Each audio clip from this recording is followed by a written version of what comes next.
ನಮಸ್ಕಾರ. ನಾನು Nagendra, KSOU MA Kannada 3ನೆಯ Chaturmasa, ಪತ್ರಿಕೆ 7 ಭಾಷೆ ಮತ್ತು ಬರವಣಿಗೆ ಕಲೆ. ಇದರಲ್ಲಿರುವ ಬ್ಲಾಕ್ 1 ಭಾಷೆ.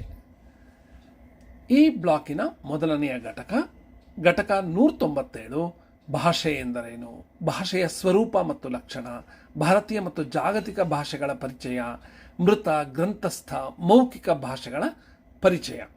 ಈ ಘಟಕದ ಬಗ್ಗೆ ಪ್ರಮುಖ ಅಂಶಗಳನ್ನು ಈ ವಿಡಿಯೋದಲ್ಲಿ ಹೇಳೋದಕ್ಕೆ ಇಷ್ಟಪಡ್ತೀನಿ.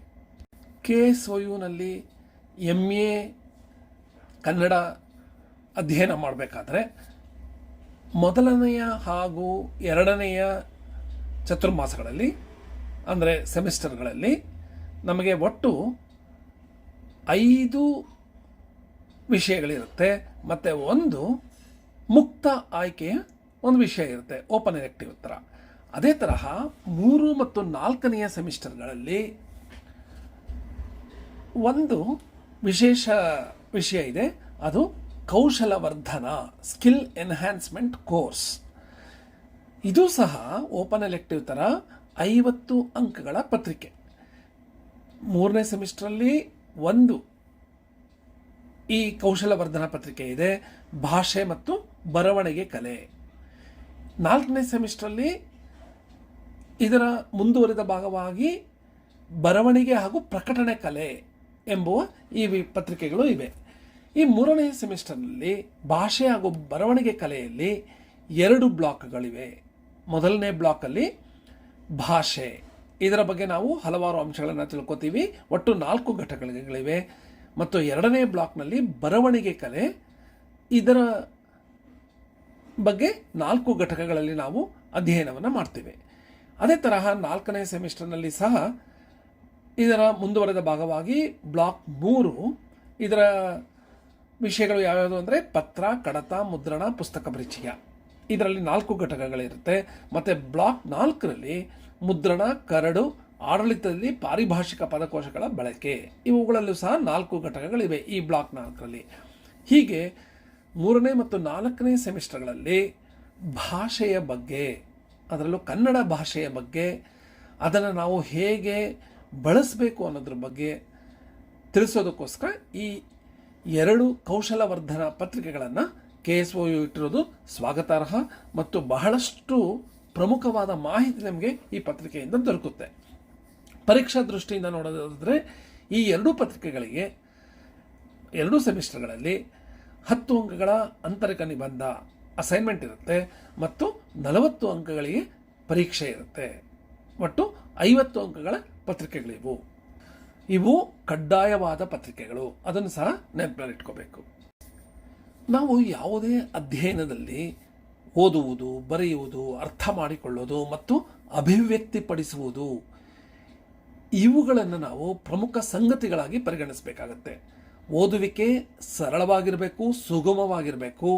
ಓದಿದ್ದನ್ನು ಅರ್ಥ ಮಾಡಿಕೊಳ್ಳುವ ರೀತಿ ಯಾವಾಗಲೂ ಸುಲಭವಾಗೇ ಆಗಬೇಕು. ಅರ್ಥ ಮಾಡಿಕೊಂಡಿರುವ ಅಂಶಗಳನ್ನು ಸ್ಪಷ್ಟವಾಗಿ ಬರೆದು ಅಭಿವ್ಯಕ್ತಿಪಡಿಸುವ ಕೌಶಲ ನಮ್ಮದಾಗಿರಬೇಕು.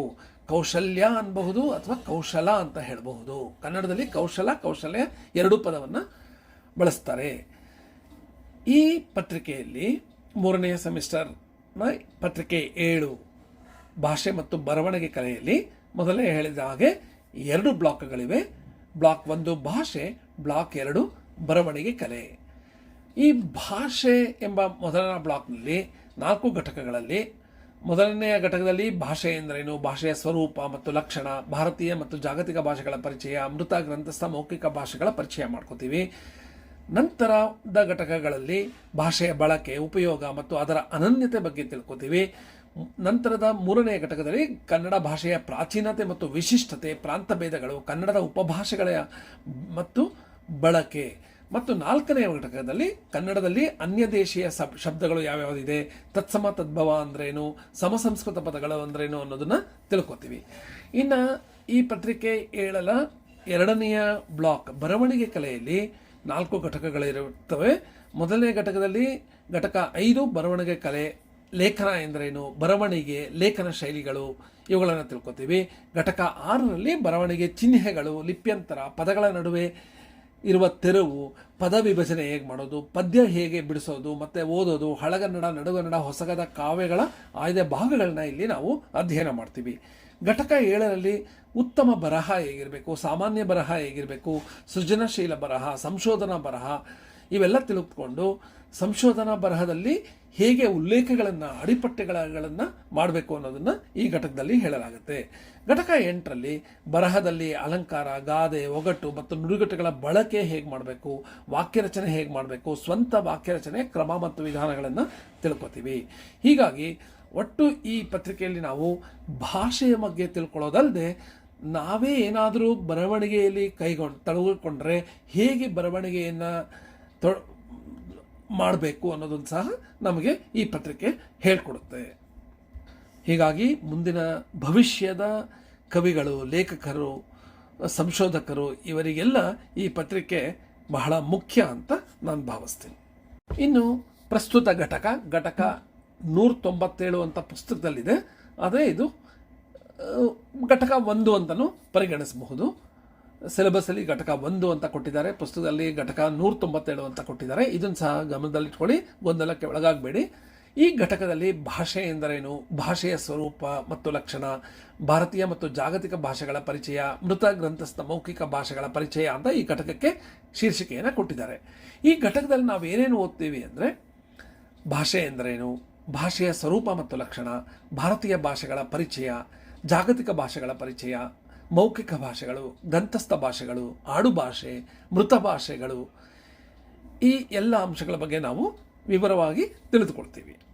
ಈ ಘಟಕದ ಪ್ರಮುಖ ಅಂಶಗಳನ್ನು ತಿಳ್ಕೊಳ್ಳೋದಕ್ಕೆ ಮೊದಲು ಹಿಂದಿನ ಪರೀಕ್ಷೆಯಲ್ಲಿ ಈ ಘಟಕದ ಬಗ್ಗೆ ಯಾವ ತರಹದ ಪ್ರಶ್ನೆಗಳು ಬಂದಿದೆ ಅನ್ನೋದು ನಿಮ್ಮ ಮನಸ್ಸಿನಲ್ಲಿ ಇಟ್ಕೊಂಡ್ರೆ ನೀವು ಅಧ್ಯಯನ ಮಾಡೋದಕ್ಕೆ ಅನುಕೂಲ ಆಗುತ್ತೆ ಅಂತ ಹೇಳಕ್ಕೆ ಇಷ್ಟಪಡ್ತೀನಿ.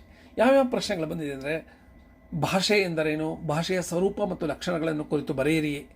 ಈ 10 ಅಂಕಗಳ ಪ್ರಶ್ನೆ ಇದುವರೆಗೂ 2 ಸಲ ಬಂದಿದೆ, ಫೆಬ್ರವರಿ 2024 ಮತ್ತು ಜುಲೈ 2024ರಲ್ಲಿ. ಮತ್ತು ಗ್ರಂಥಸ್ಥ ಮತ್ತು ಮೌಖಿಕ ಭಾಷೆಗಳು ಅಂದ್ರೇನು ವಿವರಿಸಿ ಅಂತ 10 ಅಂಕಗಳಿಗೆ ಫೆಬ್ರವರಿ 24ರಲ್ಲಿ ಬಂದಿದೆ. ಮತ್ತೊಂದು ಪ್ರಶ್ನೆ ಭಾಷೆ ಎಂದರೇನು, ಭಾಷಾ ಬಳಕೆಯಲ್ಲಿರುವ ಯಾದೃಚ್ಛಿಕತೆ ಮತ್ತು ಸೃಜನಶೀಲತೆಗಳ ಬಗ್ಗೆ ವಿವರಿಸಿ ಅಂತ 10 ಅಂಕಗಳ ಪ್ರಶ್ನೆ ಅಕ್ಟೋಬರ್-ನವೆಂಬರ್ 2024ರಲ್ಲಿ ಬಂದಿದೆ. ಇಷ್ಟೇ ಅಲ್ಲದೆ ಮೊದಲೇ ಹಲವಾರು ವಿಡಿಯೋಗಳಲ್ಲಿ ಹೇಳಿದ್ದೀನಿ, ಯಾವುದೇ ಪರೀಕ್ಷೆಯಲ್ಲಿ ಯಾವುದೇ ಪತ್ರಿಕೆಯಲ್ಲಿರಬಹುದು, ಆ ಪತ್ರಿಕೆಯಲ್ಲಿ ಅವರು ಕೊಟ್ಟಿರುವ ಪುಸ್ತಕಗಳೇನಿದೆ ಸಿಲೆಬಸ್ ಪ್ರಕಾರ ಅವರು ಪುಸ್ತಕಗಳನ್ನು ಕೊಟ್ಟಿದ್ದಾರೆ, ಯಾವುದೇ ಘಟಕದ ಬಗ್ಗೆ ಪ್ರಶ್ನೆ ಬರಬಹುದು. ಆದ್ದರಿಂದ ಈ ಘಟಕದ ಬಗ್ಗೆ ಸಹ ಹೀಗೂ ಸಹ ಮುಂದಿನ ದಿನಗಳಲ್ಲಿ ಪ್ರಶ್ನೆಗಳು ಬರಬಹುದು.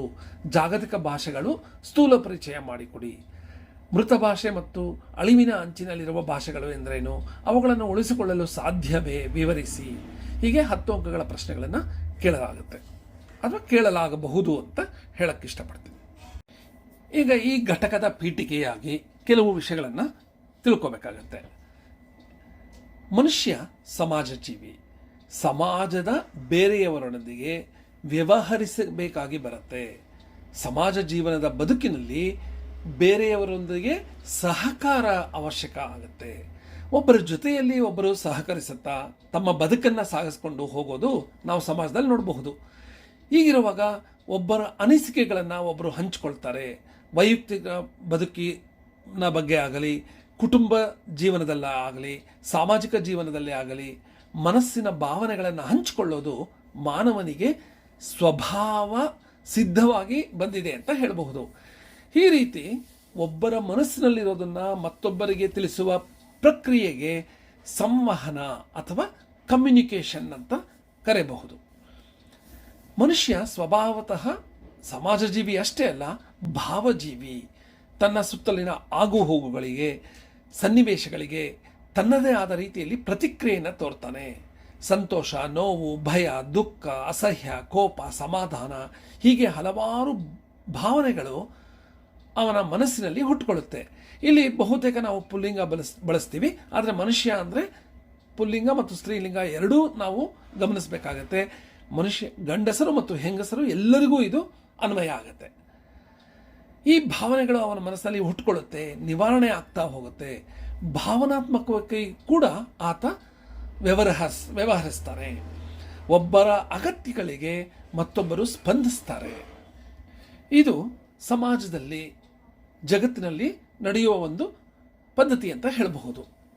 ಇನ್ನು ಭಾಷೆ ಮತ್ತು ಸಂವಹನ, ಇದರ ಬಗ್ಗೆ ನಾವು ತಿಳ್ಕೊಬೇಕಾದ್ರೆ, ಸಂವಹನ ಕ್ರಿಯೆಯಲ್ಲಿ ಭಾಷೆ ಇರಬಹುದು ಅಥವಾ ಇಲ್ಲದೇ ಸಹ ಇರಬಹುದು. ಕೇವಲ ಸಂಜ್ಞೆ ಮತ್ತು ಸಂಕೇತಗಳ ಮೂಲಕ ನಾವು ನಮ್ಮ ಮನಸ್ಸಿನ ಭಾವನೆಗಳನ್ನು ವ್ಯಕ್ತಪಡಿಸೋದಕ್ಕೆ ಸಾಧ್ಯ ಆಗುತ್ತೆ. ಬೇರೆ ಬೇರೆ ಸಾಧನೆಗಳನ್ನು ಬಳಸಿ ನಮ್ಮ ಅನಿಸಿಕೆಗಳನ್ನು ನಾವು ಹೊರಗಾಕ್ತೀವಿ. ತಲೆ ಅಲ್ಲಾಡಿಸ್ತೀವಿ, ಚಪ್ಪಾಳೆ ತಟ್ತೀವಿ, ಸಂತೋಷವನ್ನು, ದುಃಖವನ್ನು, ಬೇರೆ ಭಾವನೆಗಳನ್ನು ವಿವಿಧ ರೀತಿಯಲ್ಲಿ ಶಾರೀರಿಕ ಚಲನವಲನಗಳನ್ನು ಮಾಡಿ ವ್ಯಕ್ತಪಡಿಸ್ತೀವಿ. ಇಲ್ಲಿ ಮಾತು ಅನ್ನೋದು ಬರೋದಿಲ್ಲ, ಭಾಷೆ ಅನ್ನೋದು ಇರೋದಿಲ್ಲ.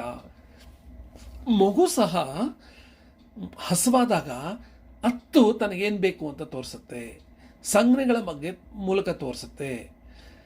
ಕಸಿಬಿಸಿ ಆದಾಗ ಅದು ರಚ್ಚೆ ಹಿಡಿಯುತ್ತೆ. ಹೀಗೆ ಭಾಷೆ ಇಲ್ಲದೆ ಸಹ ಸಂವಹನ ನಡೆಯುತ್ತೆ.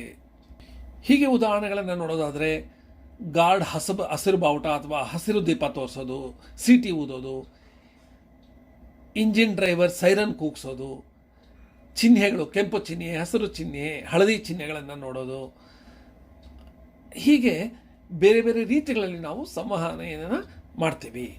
ಮದುವೆಗೆ ಕರಿಬೇಕಾದ್ರೆ ಒಂದು ಆಹ್ವಾನ ಪತ್ರಿಕೆ ನೀಡ್ತೀರಲ್ಲ, ಅದಕ್ಕೆ ಅರಿಶಿಣ ಬಣ್ಣ ಸುತ್ತಲೂ ಮೆಚ್ತೀವಿ. ಇದು ಒಂದು ಸಾಂಸ್ಕೃತಿಕ ನಡವಳಿಕೆ ಆಗುತ್ತೆ. ಅದೇ ರೀತಿ ಬೇರೆಯವರನ್ನು ಕಂಡಾಗ ನಾವು ಕೈ ಮುಗಿಯುವುದು, ಕೈ ಕುಲುಕುವುದು, ಕೈ ಬೀಸಿ ವಿದಾಯ ಹೇಳೋದು, ಹೀಗೆ ಬೇರೆ ಬೇರೆ ಆಶಯಗಳನ್ನು ನಮ್ಮ ಸಾಂಸ್ಕೃತಿಕ ಹಿನ್ನೆಲೆಯಿಂದ ಕೂಡಿದ ಶಾರೀರಿಕ ನಡವಳಿಕೆಯಿಂದ ನಾವು ವ್ಯಕ್ತಪಡಿಸ್ತೀವಿ. ಈ ರೀತಿಯಾಗಿ ಸಾಮಾಜಿಕ ಬದುಕಿನಲ್ಲಿ, ನಿತ್ಯ ಜೀವನದ ವರ್ತನೆಗಳಲ್ಲಿ ಸಂವಹನ ಕಾರ್ಯ ನಡೀತಾನೇ ಇರುತ್ತೆ. ಭಾಷೆ ಅನ್ನೋದು ಸಂವಹನದ ಒಂದು ವಿಶಿಷ್ಟ ಬಗೆ ಅಂತ ಹೇಳಬಹುದು. ಈಗ ಭಾಷೆ ಎಂದರೆ ಏನು ಅಂತ ನೋಡೋಣ.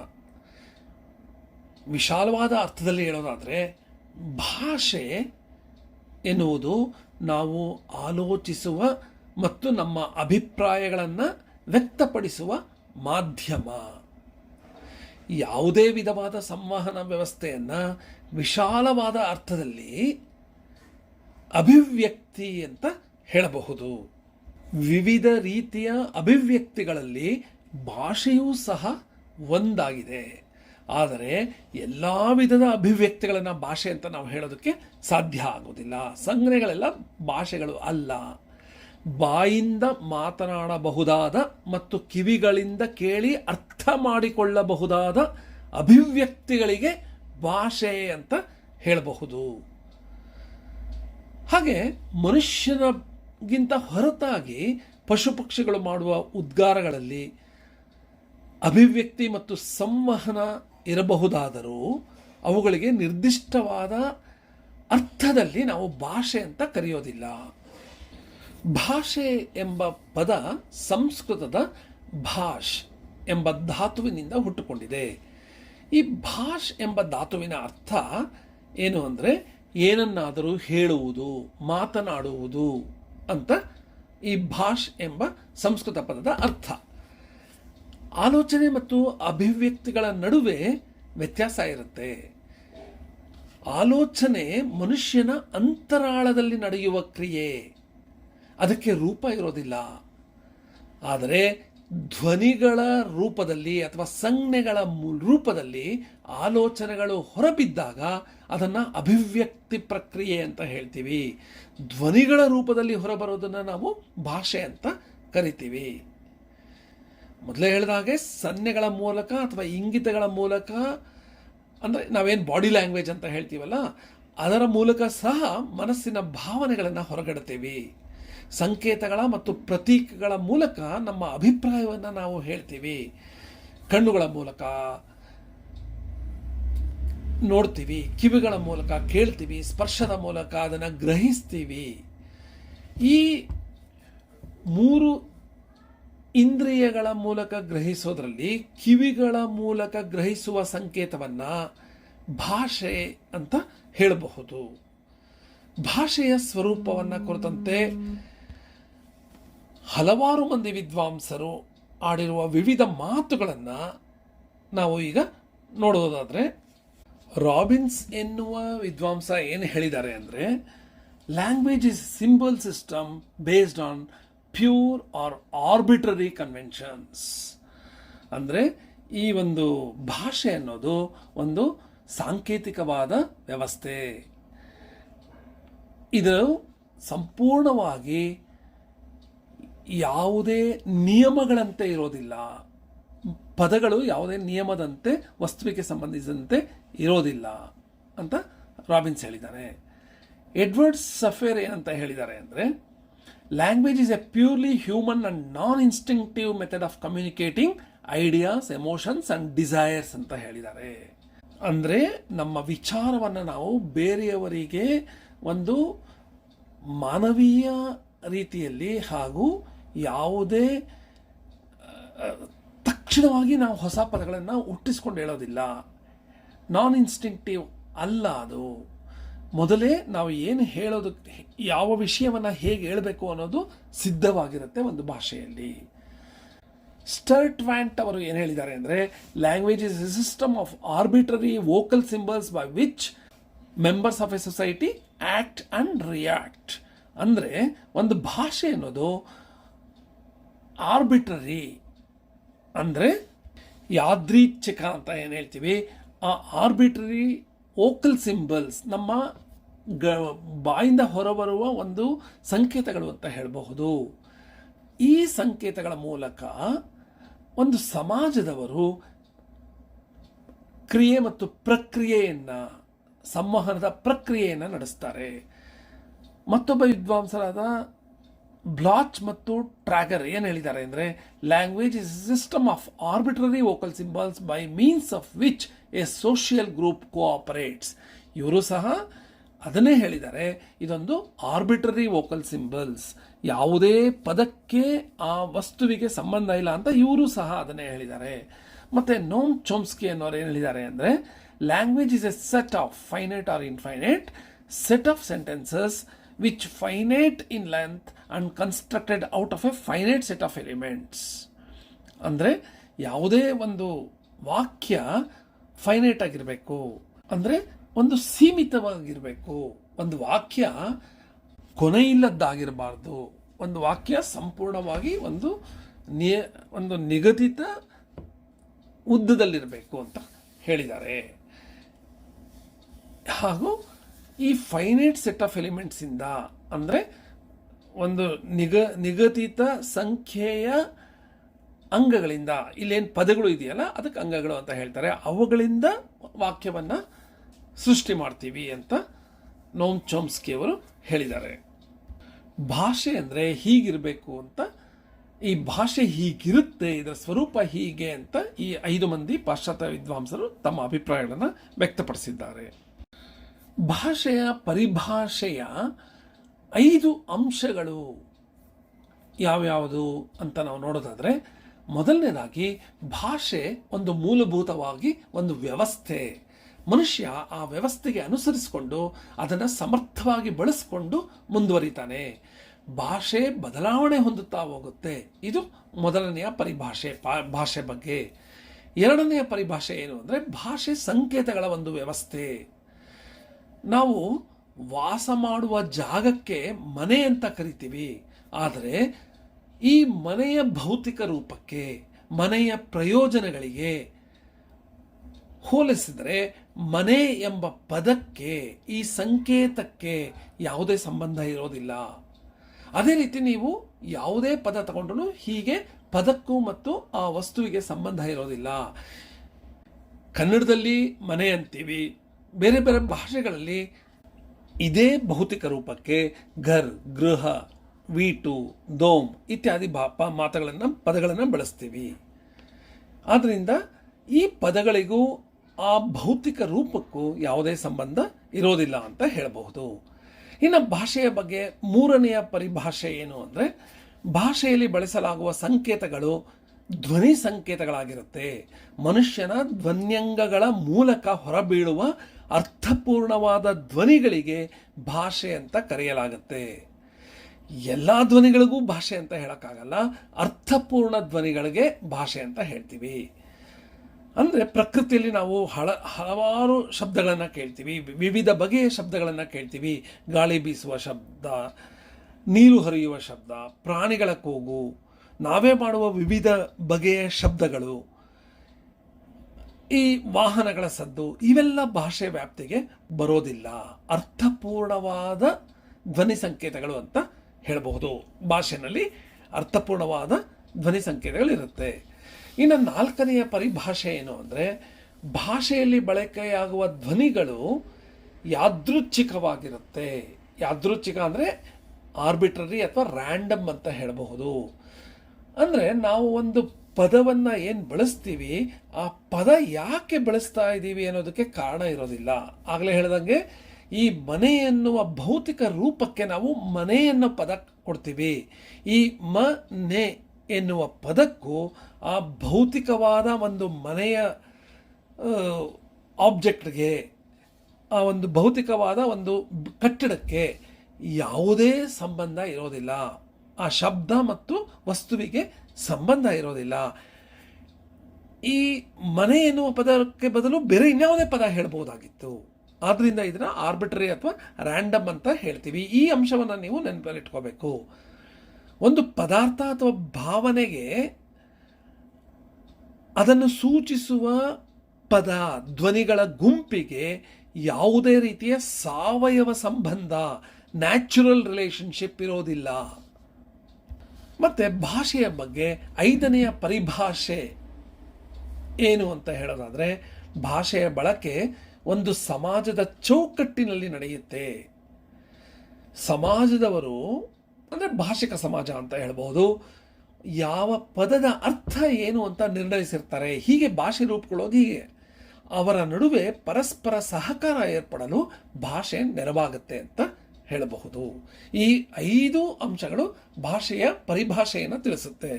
ಈಗ ಭಾಷೆಯ ಸ್ವರೂಪಗಳು ಏನೇನು ಅಂತ ನೋಡೋಣ. ಮೂಲಭೂತ ಸ್ವರೂಪಗಳು ಯಾವುದೇ ಭಾಷೆ ಬಗ್ಗೆ ಯಾವ್ಯಾವುದು ಅಂದರೆ, ಮೊದಲನೇದಾಗಿ ಭಾಷೆ ನಮ್ಮ ಮನಸ್ಸಿನಲ್ಲಿರುವ ವಿಚಾರಗಳನ್ನು ಬೇರೆಯವರಿಗೆ ತಿಳಿಸುವ ಹಾಗೂ ಬೇರೊಬ್ಬರ ಜೊತೆಯಲ್ಲಿ ವಿಚಾರವನ್ನು ವಿನಿಮಯ ಮಾಡಿಕೊಳ್ಳುವ ಸಾಧನ, ಮೊದಲನೇ ಸ್ವರೂಪ. ಎರಡನೆಯದೇನೆಂದರೆ, ಭಾಷೆಯನ್ನು ಒಬ್ಬ ವ್ಯಕ್ತಿ ತನ್ನ ಉಚ್ಚಾರಣಾಂಗಗಳ ಮೂಲಕ ಪ್ರಯತ್ನಪೂರ್ವಕವಾಗಿ ಹೊರಗಿಡೋದು ಭಾಷೆ. ಸನ್ನೆ ಮಾಡಿ, ಚಿಟಿಕೆ ಹೊಡೆಯೋದು, ಚಪ್ಪಾಳೆ ತಟ್ಟೋದು, ಇವೆಲ್ಲ ಭಾಷೆಯ ವ್ಯಾಪ್ತಿಯಲ್ಲಿ ಬರೋದಿಲ್ಲ. ಮೂರನೆಯ ಸ್ವರೂಪ ಏನು ಅಂದರೆ, ಯಾವುದೇ 2 ವಿಷಯಗಳ ನಡುವೆ ಒಂದು ಸಂಬಂಧ ಅನ್ನೋದಿರುತ್ತೆ. ಈ ಸಂಬಂಧ 3 ರೀತಿಗಳಲ್ಲಿರುತ್ತೆ: ಭೌತ ಸಂಬಂಧ, ಭಾವನಾತ್ಮಕ ಸಂಬಂಧ, ಯಾದೃಚ್ಛಿಕ ಸಂಬಂಧ. ಉದಾಹರಣೆಗೆ ಬೆಂಕಿ ಮತ್ತು ಹೊಗೆ, ಇದು ಭೌತ ರೂಪದ್ದು. ಬೆಂಕಿ ಇದ್ರೆ ಹೊಗೆ ಆಡುತ್ತೆ. ಮತ್ತು ಭಕ್ತ ಮತ್ತು ದೇವರ ನಡುವೆ ಒಂದು ಭಾವನಾತ್ಮಕ ಸಂಬಂಧ ಇರುತ್ತೆ. ಅಪ್ಪ ಮಗನ ಮಧ್ಯೆ ಒಂದು ಭಾವನಾತ್ಮಕ ಸಂಬಂಧ ಇರುತ್ತೆ. ಮತ್ತೊಂದು ಸಂಬಂಧ ಯಾದೃಚ್ಛಿಕ ಸಂಬಂಧ. ಇಲ್ಲಿ ಈ 2 ವಿಷಯಗಳಿಗೆ ಯಾವುದೇ ಸಂಬಂಧ ಇರೋದಿಲ್ಲ. ಈ ನಮ್ಮ ಭಾಷೆಯಲ್ಲಿ ಈ ಯಾದೃಚ್ಛಿಕ ಸಂಬಂಧ ಕಂಡುಬರುತ್ತೆ. ಪದ ಮತ್ತು ಅದರ ಭೌತಿಕ ರೂಪ, ಭಾವನಾತ್ಮಕ ವಿಷಯಕ್ಕೆ ಯಾವುದೇ ಸಂಬಂಧ ಇರೋದಿಲ್ಲ. ಒಂದು ಪದಾರ್ಥಕ್ಕೂ ಮತ್ತು ಅದನ್ನು ಸೂಚಿಸಲು ಒಂದು ಭಾಷೆಯಲ್ಲಿ ಬಳಸಲಾಗುವ ಮಾತಿಗೂ ಯಾವುದೇ ರೀತಿಯ ಸಂಬಂಧ, ನ್ಯಾಚುರಲ್ ಅಥವಾ ಭಾವನಾತ್ಮಕ ಅಥವಾ ಭೌತಿಕ ಸಂಬಂಧ ಇರೋದಿಲ್ಲ. ಇಂತಹ ಸಂಬಂಧಕ್ಕೆ ಯಾದೃಚ್ಛಿಕ ಅಥವಾ ಆರ್ಬಿಟ್ರರಿ ರಿಲೇಷನ್ ಅಂತ ಹೇಳ್ತೀವಿ. ಇನ್ನು ಒಂದು ಭಾಷೆಯ 4ನೆಯ ಸ್ವರೂಪ ಏನು ಅಂದರೆ, ಭಾಷೆಯಲ್ಲಿ ಬಳಕೆಯಾಗುವ ಪದಗಳಿಗೂ ಆ ಪದಗಳು ವ್ಯಕ್ತಪಡಿಸುವ ಅರ್ಥಕ್ಕೂ ಪರಸ್ಪರ ಸಂಬಂಧ ಇರೋದಿಲ್ಲ. ಇದನ್ನೇ ಬೇರೆ ಬೇರೆ ರೀತಿಗಳಲ್ಲಿ ನಾವು ಇದೇ ವಿಷಯನ ಹೇಳ್ತಾ ಇರೋದು. ಧ್ವನಿಗಳ ಗುಂಪಿಗೆ ಇಂತಹ ಅರ್ಥ ಇರಬೇಕು ಅಂತ ಯಾವುದೇ ತರ್ಕ, ಕಾರಣ, ನೀತಿ, ನಿಯಮ ಇರೋದಿಲ್ಲ. ನೀರು ಎಂಬ ಪದಕ್ಕೆ ನಾವು ಯಾವ ಯಾವ ಅಕ್ಷರಗಳನ್ನು ಉಪಯೋಗಿಸ್ತೀವಿ? ನ, ಈ, ರ, ಉ. ಈ ಧ್ವನಿಗಳಿಗೆ ಮತ್ತು ಆ ನೀರು ಎಂಬ ಪದಾರ್ಥಕ್ಕೆ ಯಾವುದೇ ಸಂಬಂಧ ಕಂಡುಬರೋದಿಲ್ಲ. ಇದೇ ನೀರಿಗೆ ಇಂಗ್ಲೀಷ್ನಲ್ಲಿ ವಾಟರ್, ಹಿಂದಿಯಲ್ಲಿ ಪಾನಿ, ರಷ್ಯಾದಲ್ಲಿ ವದ, ಸಂಸ್ಕೃತದಲ್ಲಿ ಜಲಂ ಅಂತ ಹೇಳ್ತೀವಿ. ಆಯಾ ಭಾಷೆಗಳಲ್ಲಿ ಇದಕ್ಕಾಗಿ ಬಳಕೆಯಾಗುವ ಧ್ವನಿಗಳಿಗೂ ಅದರ ಅರ್ಥಕ್ಕೂ ಯಾವುದೇ ಸಂಬಂಧ ಇರೋದಿಲ್ಲ ಅನ್ನೋದು ಈ ಬೇರೆ ಬೇರೆ ಪದಗಳು ಬೇರೆ ಬೇರೆ ಭಾಷೆಗಳಲ್ಲಿ ಒಂದೇ ಭೌತಿಕ ರೂಪಕ್ಕೆ ಇರೋದರಿಂದ ನಮಗೆ ಈ ಒಂದು ಸಂಬಂಧ ಇರೋದಿಲ್ಲ ಅನ್ನೋದು ಮತ್ತೂ ಸ್ಪಷ್ಟ ಆಗುತ್ತೆ. ಇನ್ನು ಭಾಷೆಯ 5ನೆಯ ಸ್ವರೂಪ ಯಾವುದು ಅಂದರೆ, ಭಾಷೆಯಲ್ಲಿ ಧ್ವನ್ಯಾತ್ಮಕವಾದ ಅಥವಾ ಓನೋಮೆಟಾಪೋಯಿಕ್ ಅಂತ ನಾವು ಹೇಳ್ತೀವಿ ಅಂತ ಕರೆಯಲಾಗುವ ಶಬ್ದಗಳಿರುತ್ತೆ. ಧ್ವನಿಯನ್ನು ಆಧರಿಸಿಕೊಂಡು ಹುಟ್ಟಿಕೊಂಡ ಪದಗಳು ಈ ಧ್ವನ್ಯಾತ್ಮಕವಾದ ಪದಗಳು. ಉದಾಹರಣೆಗೆ, ನಾಯಿ ಬೊಗಳೋದನ್ನು ನಾವು ಬೌಬೌ ಅಂತೀವಿ, ದುಡ್ಡಿನ ಸದ್ದಿಗೆ ಜಣಜಣ ಅಂತೀವಿ, ಸರಸರ, ಬಣಬಣ, ಝಳಝಳ, ಮಿಣಮಿಣ, ಮಿರಮಿರ ಅಂತ ವಿವಿಧ ರೀತಿಯ ಧ್ವನಿಗಳನ್ನು ನಾವು ಅಥವಾ ಶಬ್ದಗಳನ್ನು ಬಳಸ್ತೀವಿ. ಇಂತಹ ಬಳಕೆಗಳಿಗೆ ಧ್ವನ್ಯಾತ್ಮಕ ಪದ ಬಳಕೆಗಳು ಅಂತ ಹೇಳ್ತೀವಿ. ಇಂಥ ಪದಗಳಾದರೂ ಇದಕ್ಕೆ ಆಯಾ ಪ್ರಾಣಿಯ ಅಥವಾ ಆಯಾ ವಸ್ತುವಿನ ಸ್ವಲ್ಪ ಏನೋ ಸಂಬಂಧ ಇರಬಹುದು ಅಂತ ಹೇಳಿದ್ರು ಸಹ ಈ ಪದಗಳು ಸಹ ಎಲ್ಲ ಭಾಷೆಗಳಲ್ಲಿ ಒಂದೇ ರೀತಿ ಇರೋದಿಲ್ಲ.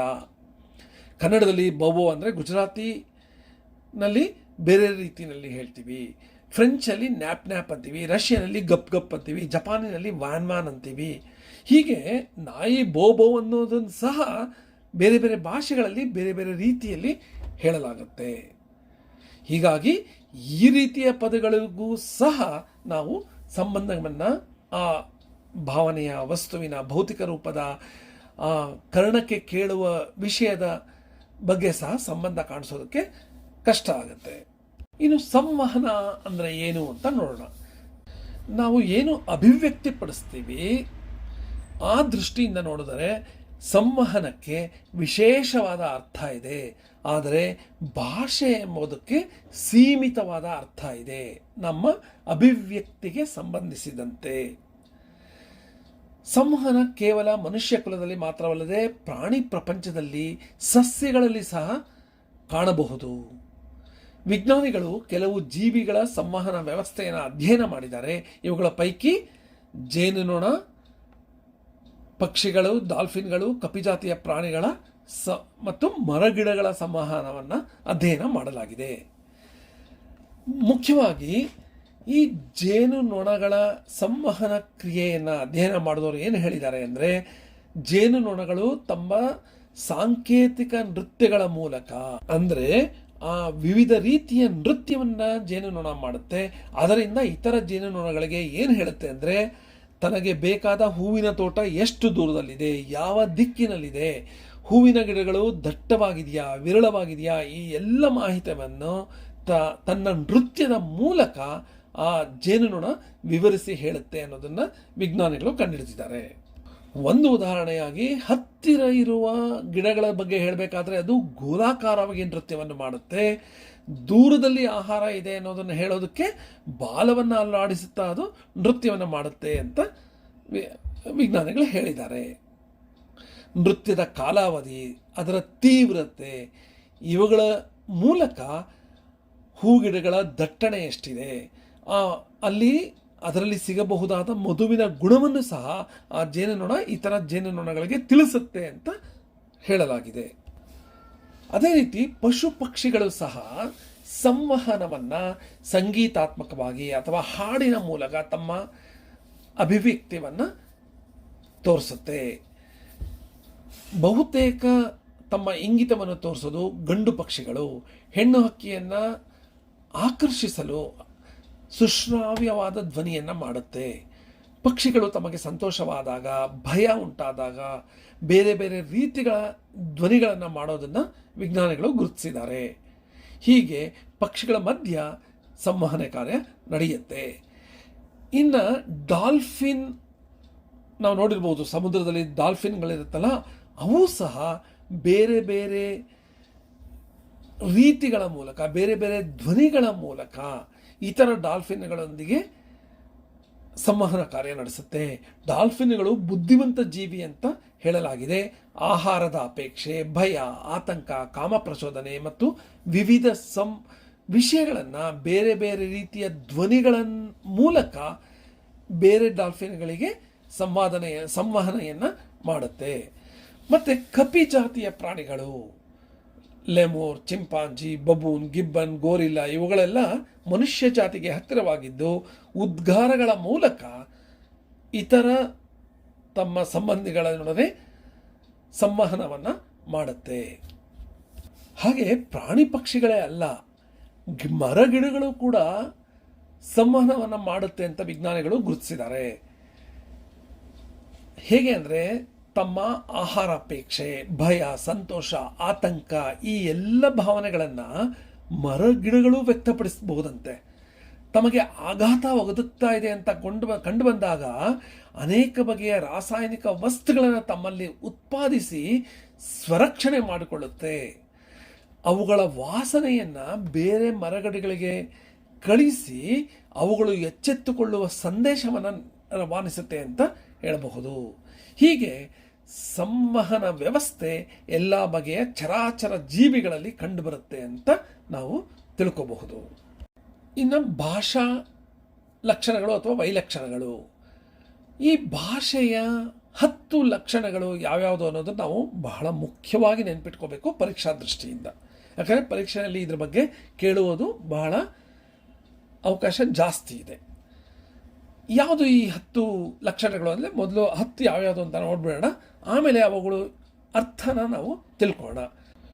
ಭಾಷಾ ಯಾದೃಚ್ಛಿಕತೆ, ಸೃಜನಶೀಲತೆ, ಅನುಕರಣೆ, ಪರಿವರ್ತನಶೀಲತೆ, ಬಿಡಿಯಿಂದ ಇಡಿಯಾಗುವಿಕೆ, ದ್ವೈತ ಭಾವ, ಪಲ್ಲಟ, ಪಾತ್ರಗಳ ಪರಿವರ್ತನೀಯತೆ, ಮಾತನಾಡುವ ಕೇಳುವ ಶಕ್ತಿ, ಪ್ರವೃತ್ತಿಗತವಾಗದಿರುವಿಕೆ. ಈ 10 ಲಕ್ಷಣಗಳನ್ನು ನಾವು ನೆನ್ಪಿಟ್ಕೋಬೇಕಾಗತ್ತೆ. ಏನು ಈ 10 ಲಕ್ಷಣಗಳ ವಿವರಣೆ ಅಂತ ಈಗ ನೋಡೋದಾದರೆ, ಯಾದೃಚ್ಛಿಕತೆ ಮೊದಲೇ ಹೇಳಿದೆ. ಯಾವುದೇ ಭಾಷೆಯ ಪದಗಳಿಗೂ ಅವು ಸೂಚಿಸುವ ಭೌತಿಕ ವಸ್ತುವಿಗೂ ಯಾವುದೇ ರೀತಿಯ ಸಾವಯವ ಸಂಬಂಧ, ನ್ಯಾಚುರಲ್ ರಿಲೇಷನ್ಶಿಪ್ ಇರೋದಿಲ್ಲ. ಇದ್ರ ಬಗ್ಗೆ ನಾನು ಮೊದಲೇ ಹೇಳಿದ್ದೀನಿ. ಎರಡನೇದೇನು, ಸೃಜನಾತ್ಮಕತೆ. ಮಾನವ ಭಾಷೆಗಳಲ್ಲಿ ಸೃಜನಾತ್ಮಕತೆ, ಕ್ರಿಯೇಟಿವಿಟಿ ವಿಶೇಷವಾಗಿ ಕಂಡುಬರುತ್ತೆ. ಮೂಲಭೂತವಾದ ಪದಾವಳಿಗಳನ್ನು ಬಳಸಿ ನಾವು ಲೆಕ್ಕವಿಲ್ಲದಷ್ಟು ವಾಕ್ಯಗಳನ್ನು ಸೃಷ್ಟಿ ಮಾಡಲು ಸಾಧ್ಯ ಆಗುತ್ತೆ. ಈ ರೀತಿಯ ಗುಣವನ್ನು ಉತ್ಪಾದಕತೆ ಅಂತ ಸಹ ಕರೆಯಬಹುದು. ಮತ್ತು ಮೂರನೆಯ ಲಕ್ಷಣ ಅನುಕರಣೀಯತೆ. ಮಾನವ ಭಾಷೆಗಳನ್ನು ಹುಟ್ಟಿನಿಂದಲೇ ಯಾರೂ ಕಲಿತುಕೊಂಡು ಬರೋದಿಲ್ಲ. ಬೇರೆಯವರ ಮಾತನಾಡೋದನ್ನು ಅನುಸರಿಸಿಕೊಂಡು ಪ್ರತಿಯೊಬ್ಬರು ಭಾಷೆಯನ್ನು ಕಲಿತ್ಕೋತಾರೆ. ಬಹಳಷ್ಟು ಪ್ರಾಣಿ ವರ್ಗಗಳಲ್ಲಿ ಈ ರೀತಿಯ ಅನುಕರಣೆಗಿಂತ ಹುಟ್ಟಿನಿಂದ ಬಂದ ಕೆಲವು ಭಾಷಾ ಅಭಿವ್ಯಕ್ತಿಗಳನ್ನು ಆ ಪ್ರಾಣಿಗಳು ಬಳಕೆ ಮಾಡಿಕೊಳ್ಳುತ್ತೆ. ತಲೆಮಾರಿನಿಂದ ತಲೆಮಾರಿಗೆ ಬರುವ ಸಾಂಸ್ಕೃತಿಕ ಅಂಶಗಳು ಕೂಡ ಭಾಷೆಯ ಮೂಲಕ ವರ್ಗಾವಣೆಗೊಳ್ಳೋದ್ರಿಂದ ಇದೊಂದು ಸಾಂಸ್ಕೃತಿಕ ಹರಿವನ್ನು ಕೊಡುತ್ತೆ. ಭಾಷೆ ಅನ್ನೋದನ್ನು ನಾವು ಗಮನಿಸಬೇಕು. ಮುಖ್ಯವಾಗಿ ಅನುಕರಣೀಯತೆ ಅಂದರೆ ನಾವು ಬೇರೆಯವರನ್ನು ಅನುಸರಿಸಿ ಬೇರೆಯವರ ಮಾತಾಡೋದನ್ನು ನೋಡಿ ಕಲಿತ್ಕೊಳ್ಳೋದು ಅನುಕರಣೀಯತೆ. ನಾಲ್ಕನೆಯ ಲಕ್ಷಣ ಪರಿವರ್ತನಶೀಲತೆ. ಭಾಷೆ ಕಾಲದಿಂದ ಕಾಲಕ್ಕೆ ಬದಲಾಗುತ್ತಾ ಹೋಗುತ್ತೆ. ತನ್ನ ಹಳೆಯ ರೂಪವನ್ನು ಬಿಟ್ಟುಕೊಟ್ಟು ಹೊಸ ರೂಪವನ್ನು ಧರಿಸಿಕೊಂಡು ಮುಂದುವರಿಯುತ್ತೆ. ಇದನ್ನು ನಾವು ಪರಿವರ್ತನಶೀಲತೆ ಅಂತ ಕರಿತೀವಿ. ಉದಾಹರಣೆಗೆ, ಕಾರ್ಯ ಕಜ್ಜ ಆಗುತ್ತೆ, ಬ್ರಹ್ಮ ಬೊಮ್ಮನಾಗ್ತಾನೆ, ಆರ್ಯ ಅಜ್ಜನಾಗ್ತಾನೆ. ಇನ್ನು ಐದನೆಯ ಲಕ್ಷಣ ಬಿಡಿಯಿಂದ ಇಡಿಯಾಗುವಿಕೆ.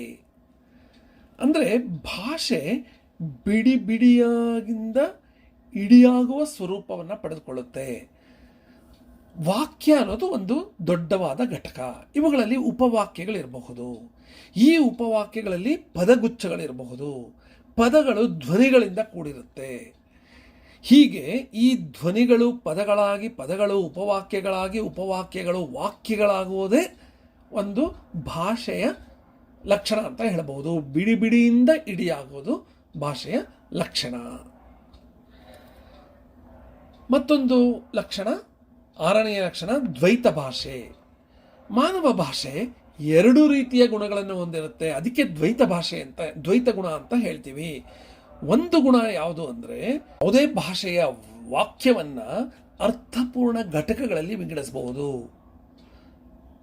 ಅಂದರೆ ಒಂದು ವಾಕ್ಯದಲ್ಲಿರುವ ಎಲ್ಲ ಪದಗಳು ಅರ್ಥಪೂರ್ಣ ಘಟಕಗಳು ಅಂತ ಹೇಳಬಹುದು. ಅದೇ ಇನ್ನೊಂದು ಗುಣ ಏನು ಅಂದರೆ, ಈ ಭಾಷೆಯ ವಾಕ್ಯದಲ್ಲಿ ಇರುವ ಪದಗಳಲ್ಲಿ ಅರ್ಥವಿರದ ಅಂಗಗಳಿರುತ್ತೆ, ಅಂದರೆ ಅಕ್ಷರಗಳಿರುತ್ತೆ ಅಂತ ಹೇಳಬಹುದು. ಉದಾಹರಣೆಗೆ, ಹುಡುಗ ಮೈದಾನದಲ್ಲಿ ಚೆಂಡಾಟ ಆಡ್ತಾ ಇದ್ದಾನೆ. ಪ್ರತಿಯೊಂದು ಪದವನ್ನು ನಾವು ಬೇರ್ಪಡಿಸಿ ಅದಕ್ಕೆ ಒಂದು ಅರ್ಥ ಇದೆ ಅಂತ ನಾವು ಹೇಳಬಹುದು. ಅದೇ ರೀತಿ ಹುಡುಗ ಎಂಬ ಪದವನ್ನು ನಾವು ತೆಗೆದುಕೊಂಡು ಅದನ್ನು ನಾವು ವಿವಿಧ ಧ್ವನಿಗಳಲ್ಲಾಗಿ ಬಿಡಿಸಿದ್ರೆ ಹ, ಉ, ಡ, ಉ, ಗ, ಆ, ಈ ಧ್ವನಿಗಳಿಗೆ ಅರ್ಥ ಇರೋದಿಲ್ಲ. ಆದ್ದರಿಂದ ಯಾವುದೇ ಭಾಷೆಯ ವಾಕ್ಯವನ್ನು ಅರ್ಥಪೂರ್ಣವಾದ ಘಟಕಗಳಲ್ಲಿ ವಿಂಗಡಿಸಬಹುದು. ಆದರೆ ಅರ್ಥವಿರದ ಧ್ವನಿಗಳು ಈ ಪ್ರತಿಯೊಂದು ಘಟಕದಲ್ಲಿ ಇರೋದು ಅನ್ನೋದನ್ನು ನಾವು ನೆನ್ಪಿಟ್ಕೋಬೇಕು. ಇದಕ್ಕೆ ನಾವು ಭಾಷೆಯ ದ್ವೈತ ಗುಣಲಕ್ಷಣ ಅಂತ ಹೇಳ್ತೀವಿ. ಅರ್ಥ ಇರೋದು, ಅರ್ಥ ಇಲ್ಲದೆ ಇರುವ ಅಂಶಗಳನ್ನು ಈ ಭಾಷೆಯ ವಾಕ್ಯ ಒಳಗೊಂಡಿರುತ್ತೆ. ಮತ್ತೊಂದು ಲಕ್ಷಣ, ಏಳನೇದು ಪಲ್ಲಟ.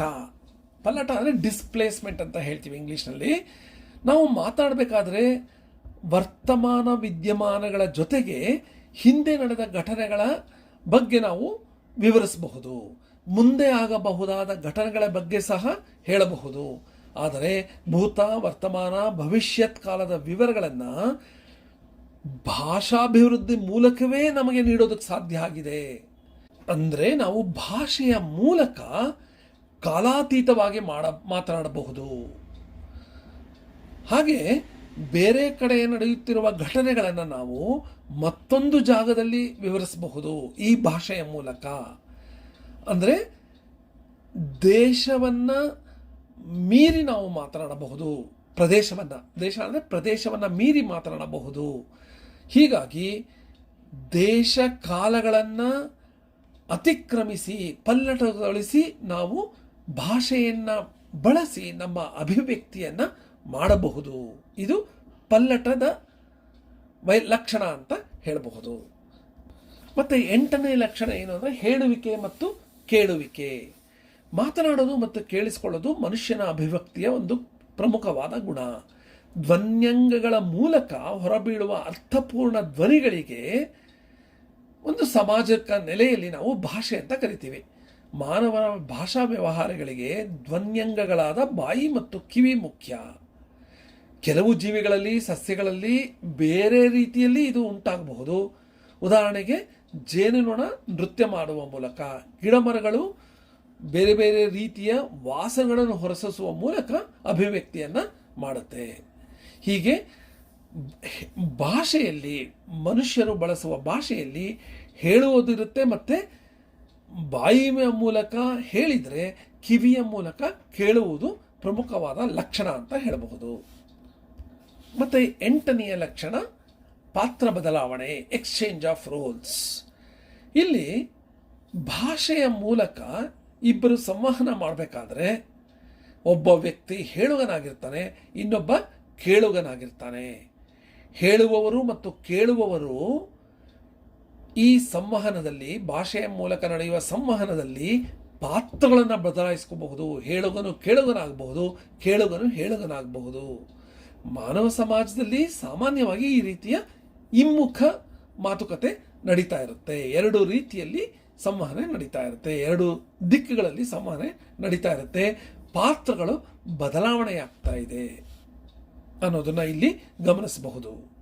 ಮತ್ತು 9ನೆಯ ಲಕ್ಷಣ ಮಾತನಾಡುವ ಮತ್ತು ಕೇಳುವ ಶಕ್ತಿ. ಈ ಭಾಷೆಯ ಮೂಲಕ ಸಂವಹನ ಮಾಡುವಾಗ ನಮ್ಮ ಧ್ವನ್ವಂಗಗಳ ಮೂಲಕ, ನಾವು ಬಾಯಿಯ ಮೂಲಕ ಮಾತನಾಡುವ ಶಕ್ತಿ ಮನುಷ್ಯನಿಗಿದೆ. ಅದೇ ರೀತಿ ಬೇರೊಬ್ಬರಾಡುವ ಮಾತನ್ನು ಕೇಳಿಸಿಕೊಳ್ಳುವ ಶಕ್ತಿ ಕಿವಿಗಳಿಗೆ ಇರುತ್ತೆ. ಈ ಎರಡರ ಕಾರಣದಿಂದ ಭಾಷೆಯ ಮೂಲಕ ನಾವು ಸಂವಹನೆ ಮಾಡ್ತಾ ಇದ್ದೀವಿ. ಮತ್ತು 10ನೆಯ ಲಕ್ಷಣ ಏನು ಅಂದರೆ ಪ್ರವೃತ್ತಿಗತವಾಗದಿರುವಿಕೆ. ಅಂದರೆ ಪ್ರವೃತ್ತಿ ಮೂಲವಲ್ಲದ ಅಭಿವ್ಯಕ್ತಿ, ನಾನ್ ಇನ್ಸ್ಟಿಂಕ್ಟಿವ್ನೆಸ್ ಅಂತ ಇಂಗ್ಲೀಷಲ್ಲಿ ಹೇಳ್ತೀವಿ. ಈಗ ಮಾನವೇತರ ಪ್ರಾಣಿ ಪ್ರಪಂಚದಲ್ಲಿ ಭಾವನೆಗಳ ಅಭಿವ್ಯಕ್ತಿ ಬಹುಮಟ್ಟಿಗೆ ಸಹಜ ವೃತ್ತಿಯಾಗಿ ಇನ್ಸ್ಟಿಂಕ್ಟಾಗಿ ನಡೆಯುತ್ತೆ. ಆದರೆ ಮನುಷ್ಯರು ಇನ್ಸ್ಟಿಂಕ್ಟಾಗಿ ಮಾತಾಡೋದಿಲ್ಲ. ನಾನೀಗ ನಿಮ್ಮ ಹತ್ರ ಮಾತಾಡಬೇಕಾದ್ರೆ ಸುಮ್ಮನೆ ಮಾತಾಡ್ತಾ ಇಲ್ಲ, ಯೋಚನೆ ಮಾಡಿದ್ದೀನಿ. ಹಲವಾರು ದಿನಗಳ, ಹಲವಾರು ಗಂಟೆಗಳ, ಹಲವಾರು ನಿಮಿಷಗಳ ಯೋಚನೆ ಮಾಡಿ ನಾನು ನಿಮ್ಮ ಜೊತೆ ಮಾತಾಡ್ತಾ ಇದ್ದೀನಿ. ಆಲೋಚನೆ ಮಾಡಿ ಮನುಷ್ಯರು ತಮಗ ಬೇಕಾದ ರೀತಿಯಲ್ಲಿ ಮಾತನಾಡೋದು ಇನ್ಸ್ಟಿಂಕ್ಟಿವ್ ಅಲ್ಲ, ಅದು ನಾನ್ ಇನ್ಸ್ಟಿಂಕ್ಟಿವ್, ಪ್ರವೃತ್ತಿ ಮೂಲವಲ್ಲದ ಅಭಿವ್ಯಕ್ತಿ. ಈ ಭಾಷೆಯ ಮೂಲಕ ನಾವು ಮಾಡುವುದು. ಹೀಗೆ ಭಾಷೆಯ 10 ಲಕ್ಷಣಗಳು ಅಥವಾ ವೈಲಕ್ಷಣಗಳನ್ನು ನಾವು ನೆನ್ಪಿಟ್ಕೋಬೇಕು. ಯಾದೃಚ್ಛಿಕತೆ, ಸೃಜನಶೀಲತೆ, ಅನುಕರಣೆ, ಪರಿವರ್ತನಶೀಲತೆ, ಬಿಡಿಯಿಂದ ಇಡಿಯಾಗುವಿಕೆ, ದ್ವೈತ ಭಾವ, ಕಾಲ ದೇಶ ಪಲ್ಲಟ, ಪಾತ್ರಗಳ ಪರಿವರ್ತನೀಯತೆ ಅಂದರೆ ಬದಲಾವಣೆಯಾಗುವುದು, ಮಾತನಾಡುವ ಮತ್ತು ಕೇಳುವ ಶಕ್ತಿ, ಪ್ರವೃತ್ತಿಗತವಾಗದಿರುವಿಕೆ. ಈ 10 ಭಾಷೆಯ ಲಕ್ಷಣಗಳನ್ನು ನಾವು ನೆನ್ಪಿಟ್ಕೋಬೇಕಾಗತ್ತೆ. ಇನ್ನು ಭಾರತೀಯ ಭಾಷೆಗಳ ದೃಷ್ಟಿಯಿಂದ ಭಾರತ ಒಂದು ಸಮೃದ್ಧವಾದ ರಾಷ್ಟ್ರ ಅಂತ ಹೇಳಬಹುದು. ನಮ್ಮ ಸಂವಿಧಾನದ 8ನೇ ಪರಿಚ್ಛೇದ ಅಥವಾ ಅನುಚ್ಛೇದ, ಶೆಡ್ಯೂಲ್ ಅಂತ ಏನು ಹೇಳ್ತೀವಿ, 8ನೇ ಪರಿಚ್ಛೇದದಲ್ಲಿ ಬೇರೆ ಬೇರೆ ರಾಜ್ಯಗಳಲ್ಲಿ ಮಾತನಾಡುವ ಒಟ್ಟು 12 ಅನುಸೂಚಿತ ಭಾಷೆಗಳನ್ನು ಪಟ್ಟಿ ಮಾಡಲಾಗಿದೆ. ಯಾವುದೇ ಒಂದು ದೇಶದ ಭಾಷೆಯನ್ನು ನಾವು ಅಧ್ಯಯನ ಮಾಡಬೇಕಾದ್ರೆ ಆ ದೇಶದ ಪ್ರಾಚೀನ ಇತಿಹಾಸ, ಮಾನವ ಶಾಸ್ತ್ರ ಇವುಗಳನ್ನು ಅಧ್ಯಯನ ಮಾಡಬೇಕಾಗತ್ತೆ. ಆದ್ದರಿಂದ ನಾವು ಭಾರತದ ಭಾಷೆಗಳ ಬಗ್ಗೆ ತಿಳ್ಕೊಳ್ಳೋದಕ್ಕೆ ಮೊದಲು ಭಾರತಕ್ಕೆ ಯಾವ ಯಾವ ಜನಾಂಗದವರು ಬಂದರು ಅಂತ ನೋಡೋದಾದರೆ, ಮೊದಲು ನಿಗ್ರಿಟೋ ಜನಾಂಗದವರು ಬಂದರು. ಅವರು ಮೂಲತಃ ಆಫ್ರಿಕಾ ಖಂಡದ ನಿವಾಸಿಗಳಾಗಿದ್ದರು. ನಂತರ ಆಸ್ಟ್ರಿಕ್ ಜನಾಂಗದವರು ಬಂದರು. ಅವರು ಮೆಡಿಟರೇನಿಯನ್ ಸಾಗರ ಪ್ರದೇಶದಿಂದ ಬಂದವರು ಅಂತ ಹೇಳಲಾಗಿದೆ. ನಂತರ ಮಂಗೋಲಾಯ್ಡ್ ಜನರು ಬಂದರು. ಅವರು ಚೀನಾದ ಯಾಂಗ್ಸಿ ಕಾಂಗ್ ನದಿಯ ಬಯಲು ಪ್ರದೇಶದಿಂದ ಬಂದವರು ಅಂತ ಹೇಳ್ತಾ ಇದ್ದಾರೆ. ಈ 3 ಜನಾಂಗಗಳ ಭಾಷೆಗಳಿಂದ ಹಲವಾರು ಪದಗಳು ಬೇರೆ ಬೇರೆ ಭಾರತೀಯ ಭಾಷೆಗಳಲ್ಲಿ ಸೇರಿಕೊಂಡಿದೆ. ಈ 3 ಜನಾಂಗಗಳ ನಂತರ ಬಂದವರು ದ್ರಾವಿಡರು ಅಂತ ಒಂದು ವಾದ ಇದೆ. ದ್ರಾವಿಡರು ಭಾರತದ ಮೂಲ ನಿವಾಸಿಗಳು ಅಂತ ಮತ್ತೊಂದು ವಾದ ಇದ್ದೇ ಇದೆ. ಇದು ವಾದ ವಿವಾದ. ಇದನ್ನು ಇಲ್ಲಿಗೆ ಬಿಟ್ಟು ನಾವು ಈ ಜನಾಂಗಗಳ ಬಗ್ಗೆ ಮಾತ್ರ ಯೋಚನೆ ಮಾಡೋದಾದರೆ, ಮೊದಲು ನಿಗ್ರಿಟೋದವರು ಬಂದರು, ನಂತರ ಆಸ್ಟ್ರಿಕ್ ಅವರು ಬಂದರು, ಮತ್ತೆ ಮಂಗೋಲಾಯ್ಡ್ ಜನಾಂಗದವರು ಬಂದರು, ನಂತರ ದ್ರಾವಿಡ ಜನಾಂಗದವರು ಬಂದರು, ನಂತರ ಆರ್ಯರು ನಮ್ಮ ಭಾರತದ ಪ್ರದೇಶಕ್ಕೆ ಬಂದರು.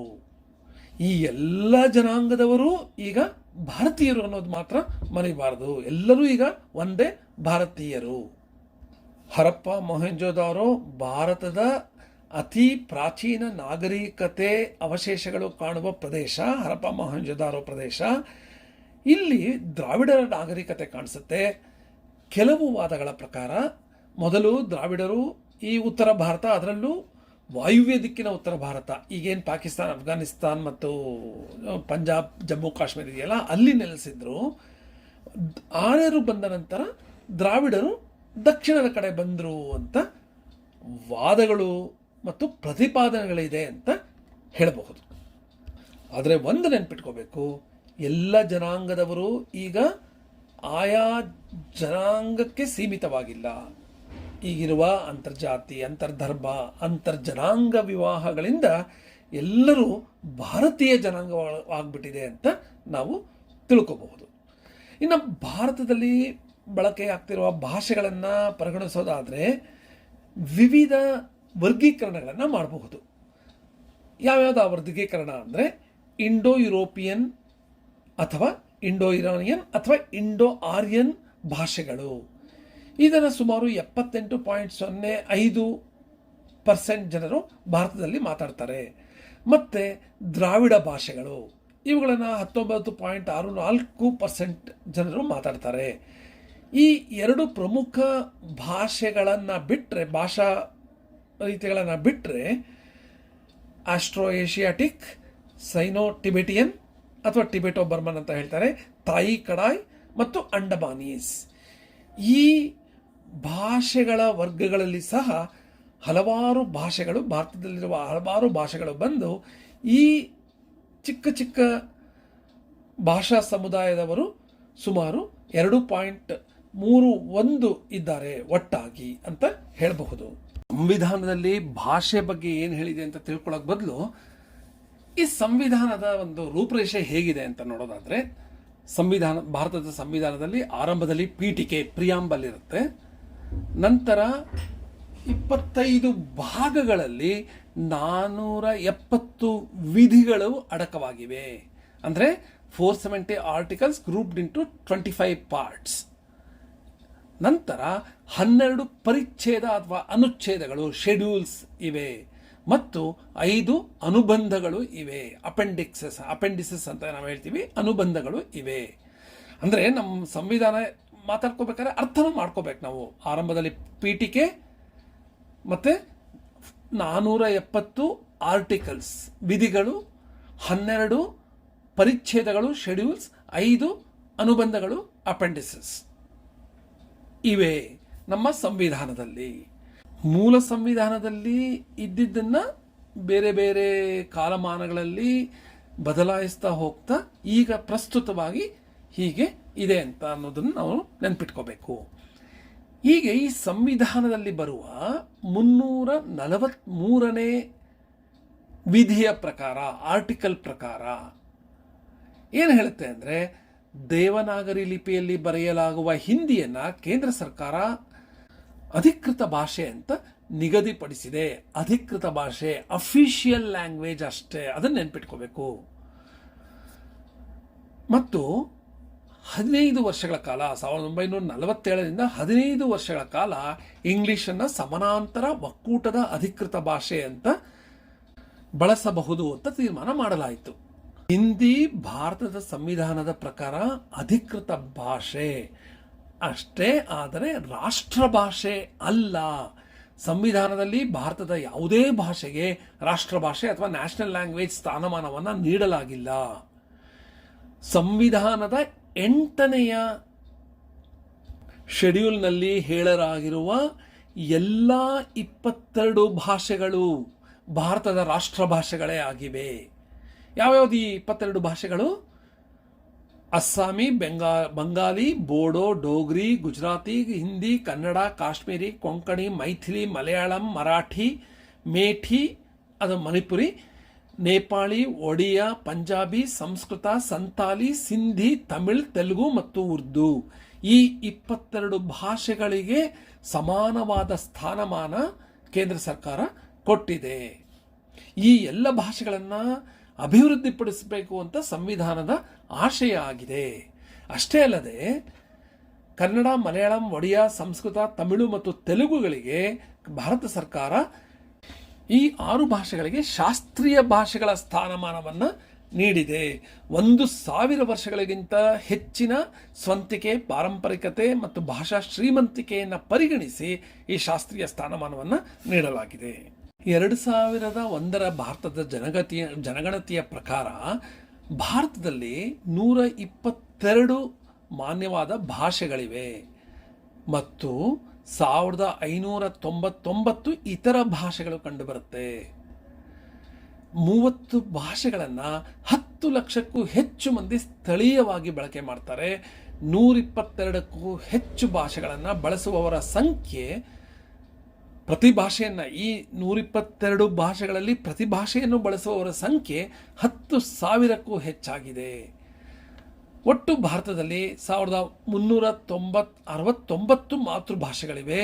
1474 ಸ್ವಲ್ಪ ಮಟ್ಟಿಗೆ ಅವರ್ಗೀಕೃತವಾದ ಭಾಷೆಗಳು ಅಂತ ಹೇಳಲಾಗಿದೆ.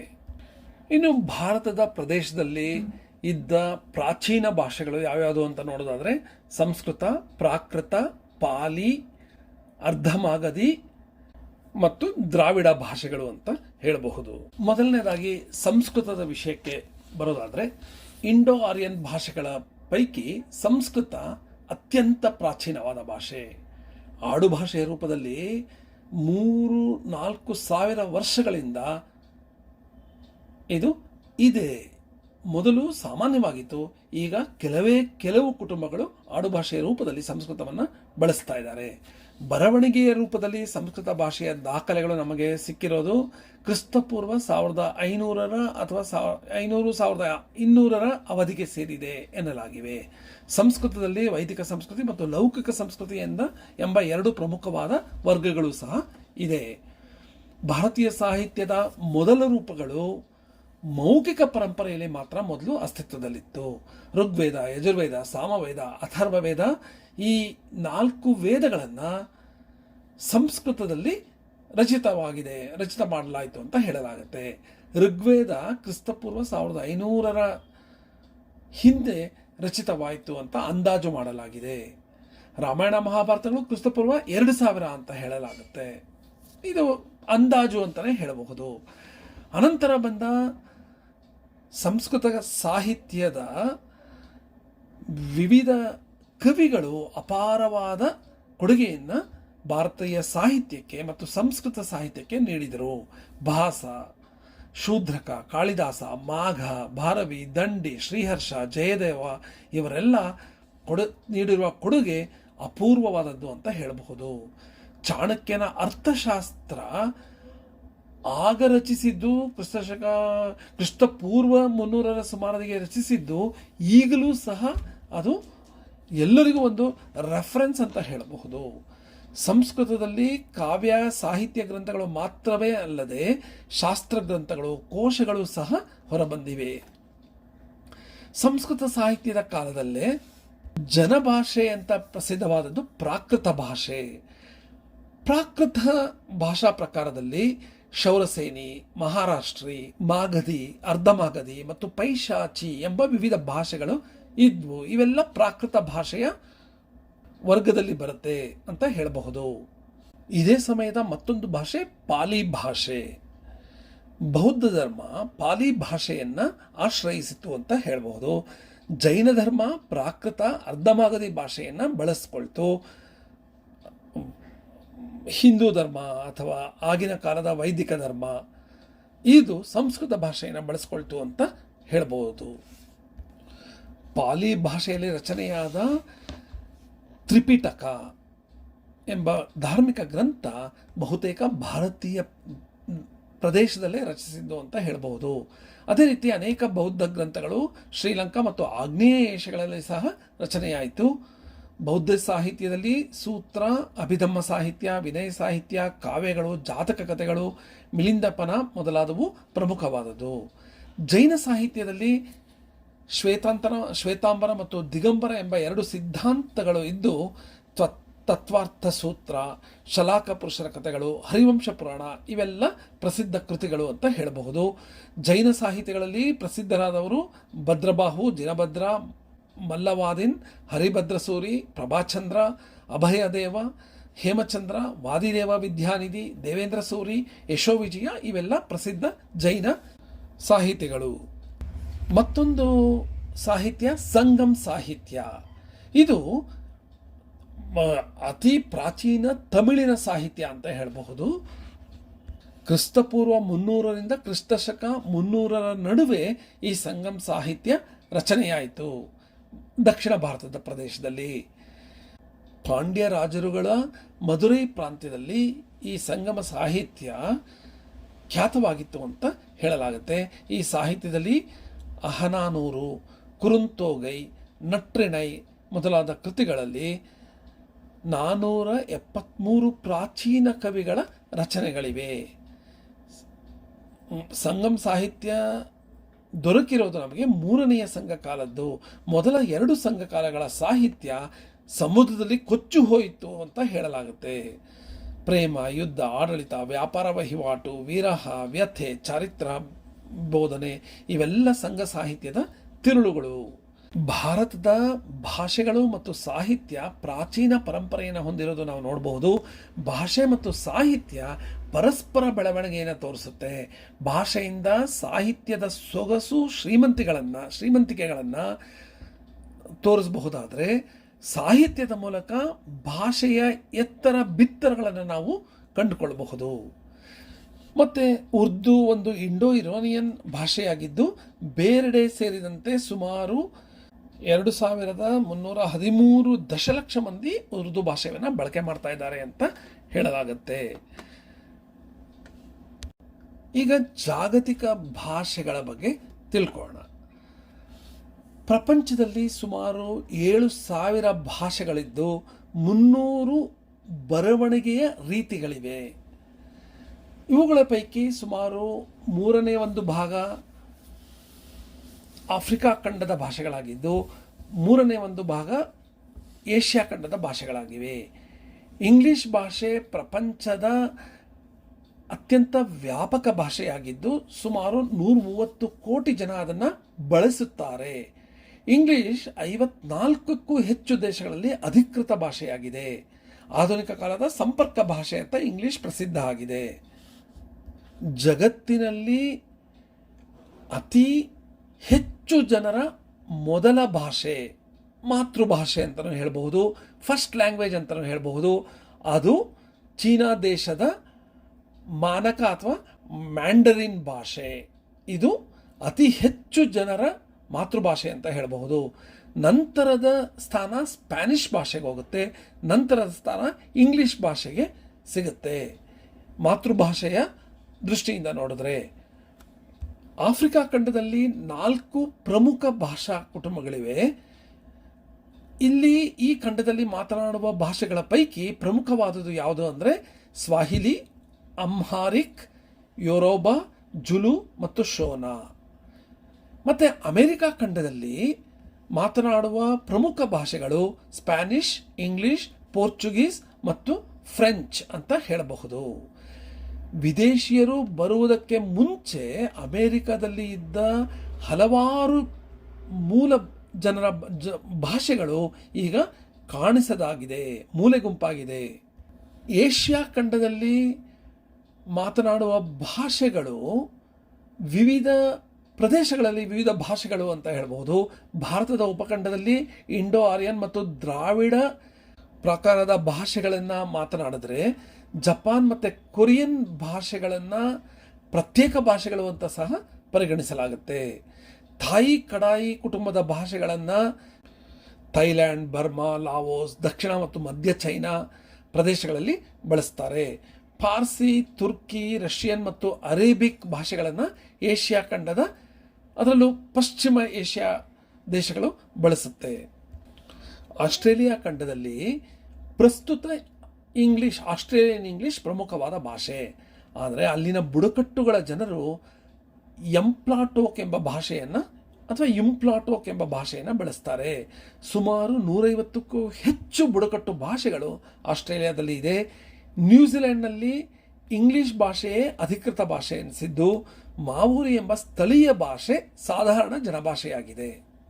ಖಂಡದಲ್ಲಿ ಯಾವ ಯಾವ ಭಾಷೆಗಳಿವೆ ಅಂತ ನೋಡೋದಾದರೆ, ವಿವಿಧ ಭಾಷೆಗಳಿಂದ ಹಲವಾರು ಭಾಷೆಗಳು ಹುಟ್ಟಿಕೊಂಡದ್ದು ನಾವು ನೋಡಬಹುದು. ಲ್ಯಾಟಿನ್ ಭಾಷೆಯಿಂದ ಸ್ಪ್ಯಾನಿಷ್, ಫ್ರೆಂಚ್, ಪೋರ್ಚುಗೀಸ್ ಮತ್ತು ಇಟಾಲಿಯನ್ ಭಾಷೆಗಳು ಬಂದಿವೆ. ನಂತರ ಸ್ಕ್ಯಾಂಡಿನೇವಿಯನ್ ಭಾಷೆಯಿಂದ ಸ್ವೀಡಿಷ್, ನಾರ್ವೇನಿಯನ್ ಮತ್ತು ಡೇನಿಷ್ ಭಾಷೆಗಳು ಬಂದಿವೆ. ಹಾಗೆ ಫಿನ್ನೋ ಉಗ್ರಿಕ್ ಭಾಷೆಯಿಂದ ಫಿನ್ನಿಷ್, ಎಸ್ಟೋನಿಯನ್, ಸಾಮಿ ಮತ್ತು ಹಂಗೇರಿಯನ್ ಭಾಷೆಗಳು ಹುಟ್ಟಿಕೊಂಡಿವೆ. ಜರ್ಮನಿಕ್ ಭಾಷೆಯಿಂದ ಡಚ್, ಇಂಗ್ಲಿಷ್, ಫ್ರಿಜಿಯನ್, ಕೆಳ ಜರ್ಮನ್, ಲಕ್ಸಂಬರ್ಗ್, ಸ್ಕಾಟಿಷ್, ಯಡ್ಡಿಷ್ ಭಾಷೆಗಳು ರೂಪುಗೊಂಡಿವೆ. ಮತ್ತು ಸ್ಲಾವಿಕ್ ಭಾಷೆಯಿಂದ ಬೋಸ್ನಿಯನ್, ಕ್ರೊಟೇಷಿಯನ್, ಸರ್ಬಿಯನ್, ಜೆಕ್, ಮ್ಯಾಸಿಡೋನಿಯನ್, ಪೋಲಿಷ್, ರಷ್ಯನ್, ಸ್ಲೋವ್ಯಾಕ್ ಮತ್ತು ಉಕ್ರೇನಿಯನ್ ಭಾಷೆಗಳು ರೂಪುಗೊಂಡಿವೆ ಅಂತ ಹೇಳಬಹುದು. ಅತ್ಯಂತ ಹೆಚ್ಚು ಭಾಷೆಗಳನ್ನಾಡುವ ಖಂಡ ಅಂದರೆ ಏಷ್ಯಾ ಖಂಡ. ಇಲ್ಲಿ ಸುಮಾರು 2300 ಭಾಷೆಗಳನ್ನು ಮಾತಾಡ್ತಾರೆ. ನಂತರ ಆಫ್ರಿಕಾ ಖಂಡ 2,000 ಭಾಷೆಗಳನ್ನು ಮಾತಾಡ್ತಾರೆ.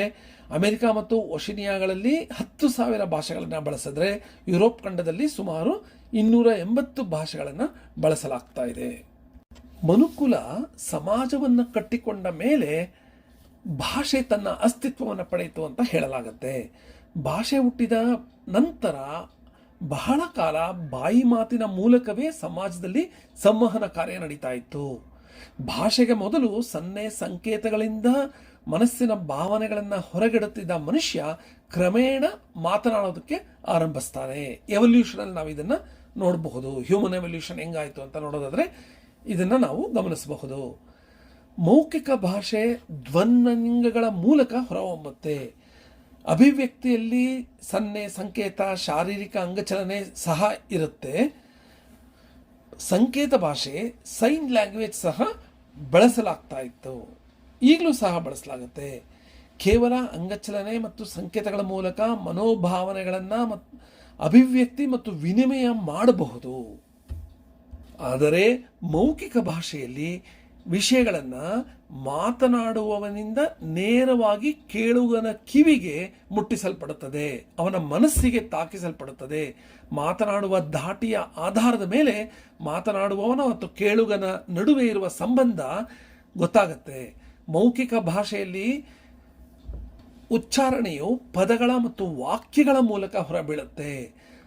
ಧ್ವನಿಗಳು, ಅಂಗಚಲನೆ, ಮುಖಭಾವನೆ ಇವುಗಳ ಜೊತೆ ಸೇರಿಕೊಳ್ಳುತ್ತೆ.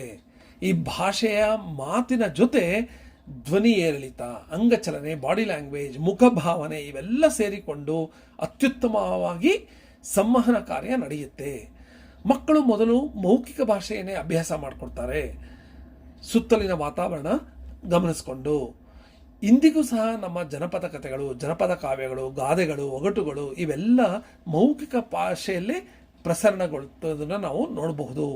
ಇವುಗಳು ಈಗಿನ ಕಾಲದಲ್ಲಿ ಮತ್ತು ಕೆಲ ದಶಕಗಳಿಂದ ಲಿಪಿಬದ್ಧವಾಗಿ ಗ್ರಂಥಸ್ಥ ರೂಪವನ್ನು ಪಡೆದುಕೊಳ್ತಾ ಇದೆ.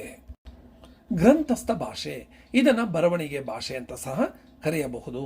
ವೇದಗಳ ಕಾಲದಲ್ಲಿ ಮೌಖಿಕ ರೂಪದಲ್ಲಿ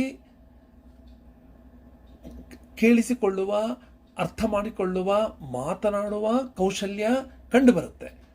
ಆದರೆ ಈ ಗ್ರಂಥಸ್ಥ ಭಾಷೆ ಆರಂಭವಾದ ಮೇಲೆ ಓದುವ ಮತ್ತು ಬರೆಯುವ ಕೌಶಲ್ಯ ಕಂಡುಬರುತ್ತೆ. ಒಂದು ಭಾಷೆ ಗ್ರಂಥಸ್ಥ ಭಾಷೆ ಆದ ಮೇಲೆ, ಅಂದರೆ ಬರವಣಿಗೆ ಸಾಧ್ಯವಾದ ಮೇಲೆ, ಬರವಣಿಗೆ ಭಾಷೆಯು ಹೆಚ್ಚು ಔಪಚಾರಿಕವಾದ ಮತ್ತು ಸಂಕೀರ್ಣವಾದ ರೂಪವನ್ನು ಹೊಂದುತ್ತೆ. ಗ್ರಂಥಸ್ಥ ಭಾಷೆಗಳು ಹೆಚ್ಚು ವ್ಯಾಕರಣಬದ್ಧವಾಗಿರುತ್ತೆ. ಮಾತನಾಡುವವರ ಮುಖಚರ್ಯೆ, ಭಾವಭಂಗಿ, ಧ್ವನಿಯ ಏರಿಳಿತ ಇಲ್ಲಿ ಕಾಣೋದಿಲ್ಲ. ಆದ್ದರಿಂದ ಬರವಣಿಗೆಯಲ್ಲೇ ನಾವು ಎಲ್ಲ ಭಾವನೆಗಳನ್ನು ವ್ಯಕ್ತಪಡಿಸಬೇಕು ಮತ್ತು ಮಾಡ್ಕೋಬೇಕಾಗತ್ತೆ. ಗ್ರಂಥಸ್ಥ ಭಾಷೆ ಲಿಪಿಬದ್ಧವಾಗಿ ದಾಖಲಾಗುತ್ತೆ. ಬರವಣಿಗೆಯ ಆಶಯ ಸ್ಪಷ್ಟವಾಗಿರುತ್ತೆ, ಭಿನ್ನಾಭಿಪ್ರಾಯ ಕಡಿಮೆ ಇರುತ್ತೆ. ದಾಖಲಾಗುವುದರಿಂದ ಬರವಣಿಗೆಯ ಭಾಷೆಯಲ್ಲಿ ಖಚಿತತೆ, ಭರವಸೆ, ವಿಶ್ವಾಸಾರ್ಹತೆ ಹೆಚ್ಚಾಗಿರುತ್ತೆ. ಗ್ರಂಥಸ್ಥ ಭಾಷೆ ಬದಲಾಗುವ ವೇಗ ಆಡು ಭಾಷೆಗೆ ಹೋಲಿಸಿದರೆ ಕಡಿಮೆ ಅಂತ ಹೇಳಬಹುದು. ಯಾವುದೋ ಒಂದು ಪ್ರದೇಶದಲ್ಲಿ ಆಡು ಭಾಷೆ ಹಲವಾರು ರೂಪದಲ್ಲಿದ್ದರೂ ಗ್ರಂಥಸ್ಥ ಭಾಷೆ ಹಾಗೆ ಇರೋದಿಲ್ಲ.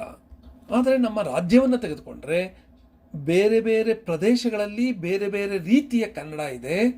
ಅದೇ ರೀತಿ ಆಯಾ ರೀತಿಯ ಕನ್ನಡದಲ್ಲೇ ನಾವು ಬರವಣಿಗೆಗಳನ್ನು ಕಾಣಬಹುದು. ಆದ್ದರಿಂದ ಈ ಬೇರೆ ಬೇರೆ ಪ್ರದೇಶದ ಕನ್ನಡಗಳಲ್ಲೂ ಸಹ ನಾವು ಗ್ರಂಥಸ್ಥ ರೂಪಗಳಿರೋದನ್ನು ಗಮನಿಸಬಹುದು. ಮನುಷ್ಯ ಮೊದಲಿಗೆ ಬಂಡೆಗಳ ಮೇಲೆ, ಗೋಡೆಗಳ ಮೇಲೆ ವಿವಿಧ ಆಕೃತಿಗಳ ರೂಪದಲ್ಲಿ, ಚಿತ್ರಗಳ ರೂಪದಲ್ಲಿ ಬರೆದು ತನ್ನ ಅಭಿಪ್ರಾಯಗಳನ್ನು, ಭಾವನೆಗಳನ್ನು ತೋರಿಸಲು ಆರಂಭಿಸ್ತಾನೆ. ಅನಂತರ ಎರಡು ರೀತಿಯ ಲಿಪಿಗಳು ಹುಟ್ಟುಕೊಳ್ಳುತ್ತೆ. ಒಂದು ಚಿತ್ರಲಿಪಿ, ಇನ್ನೊಂದು ಅಕ್ಷರ ಲಿಪಿ. ಹೀಗೆ ಎರಡು ರೀತಿಯಲ್ಲಿ ಬರೆಯೋದಕ್ಕೆ ಆರಂಭ ಮಾಡ್ತಾರೆ.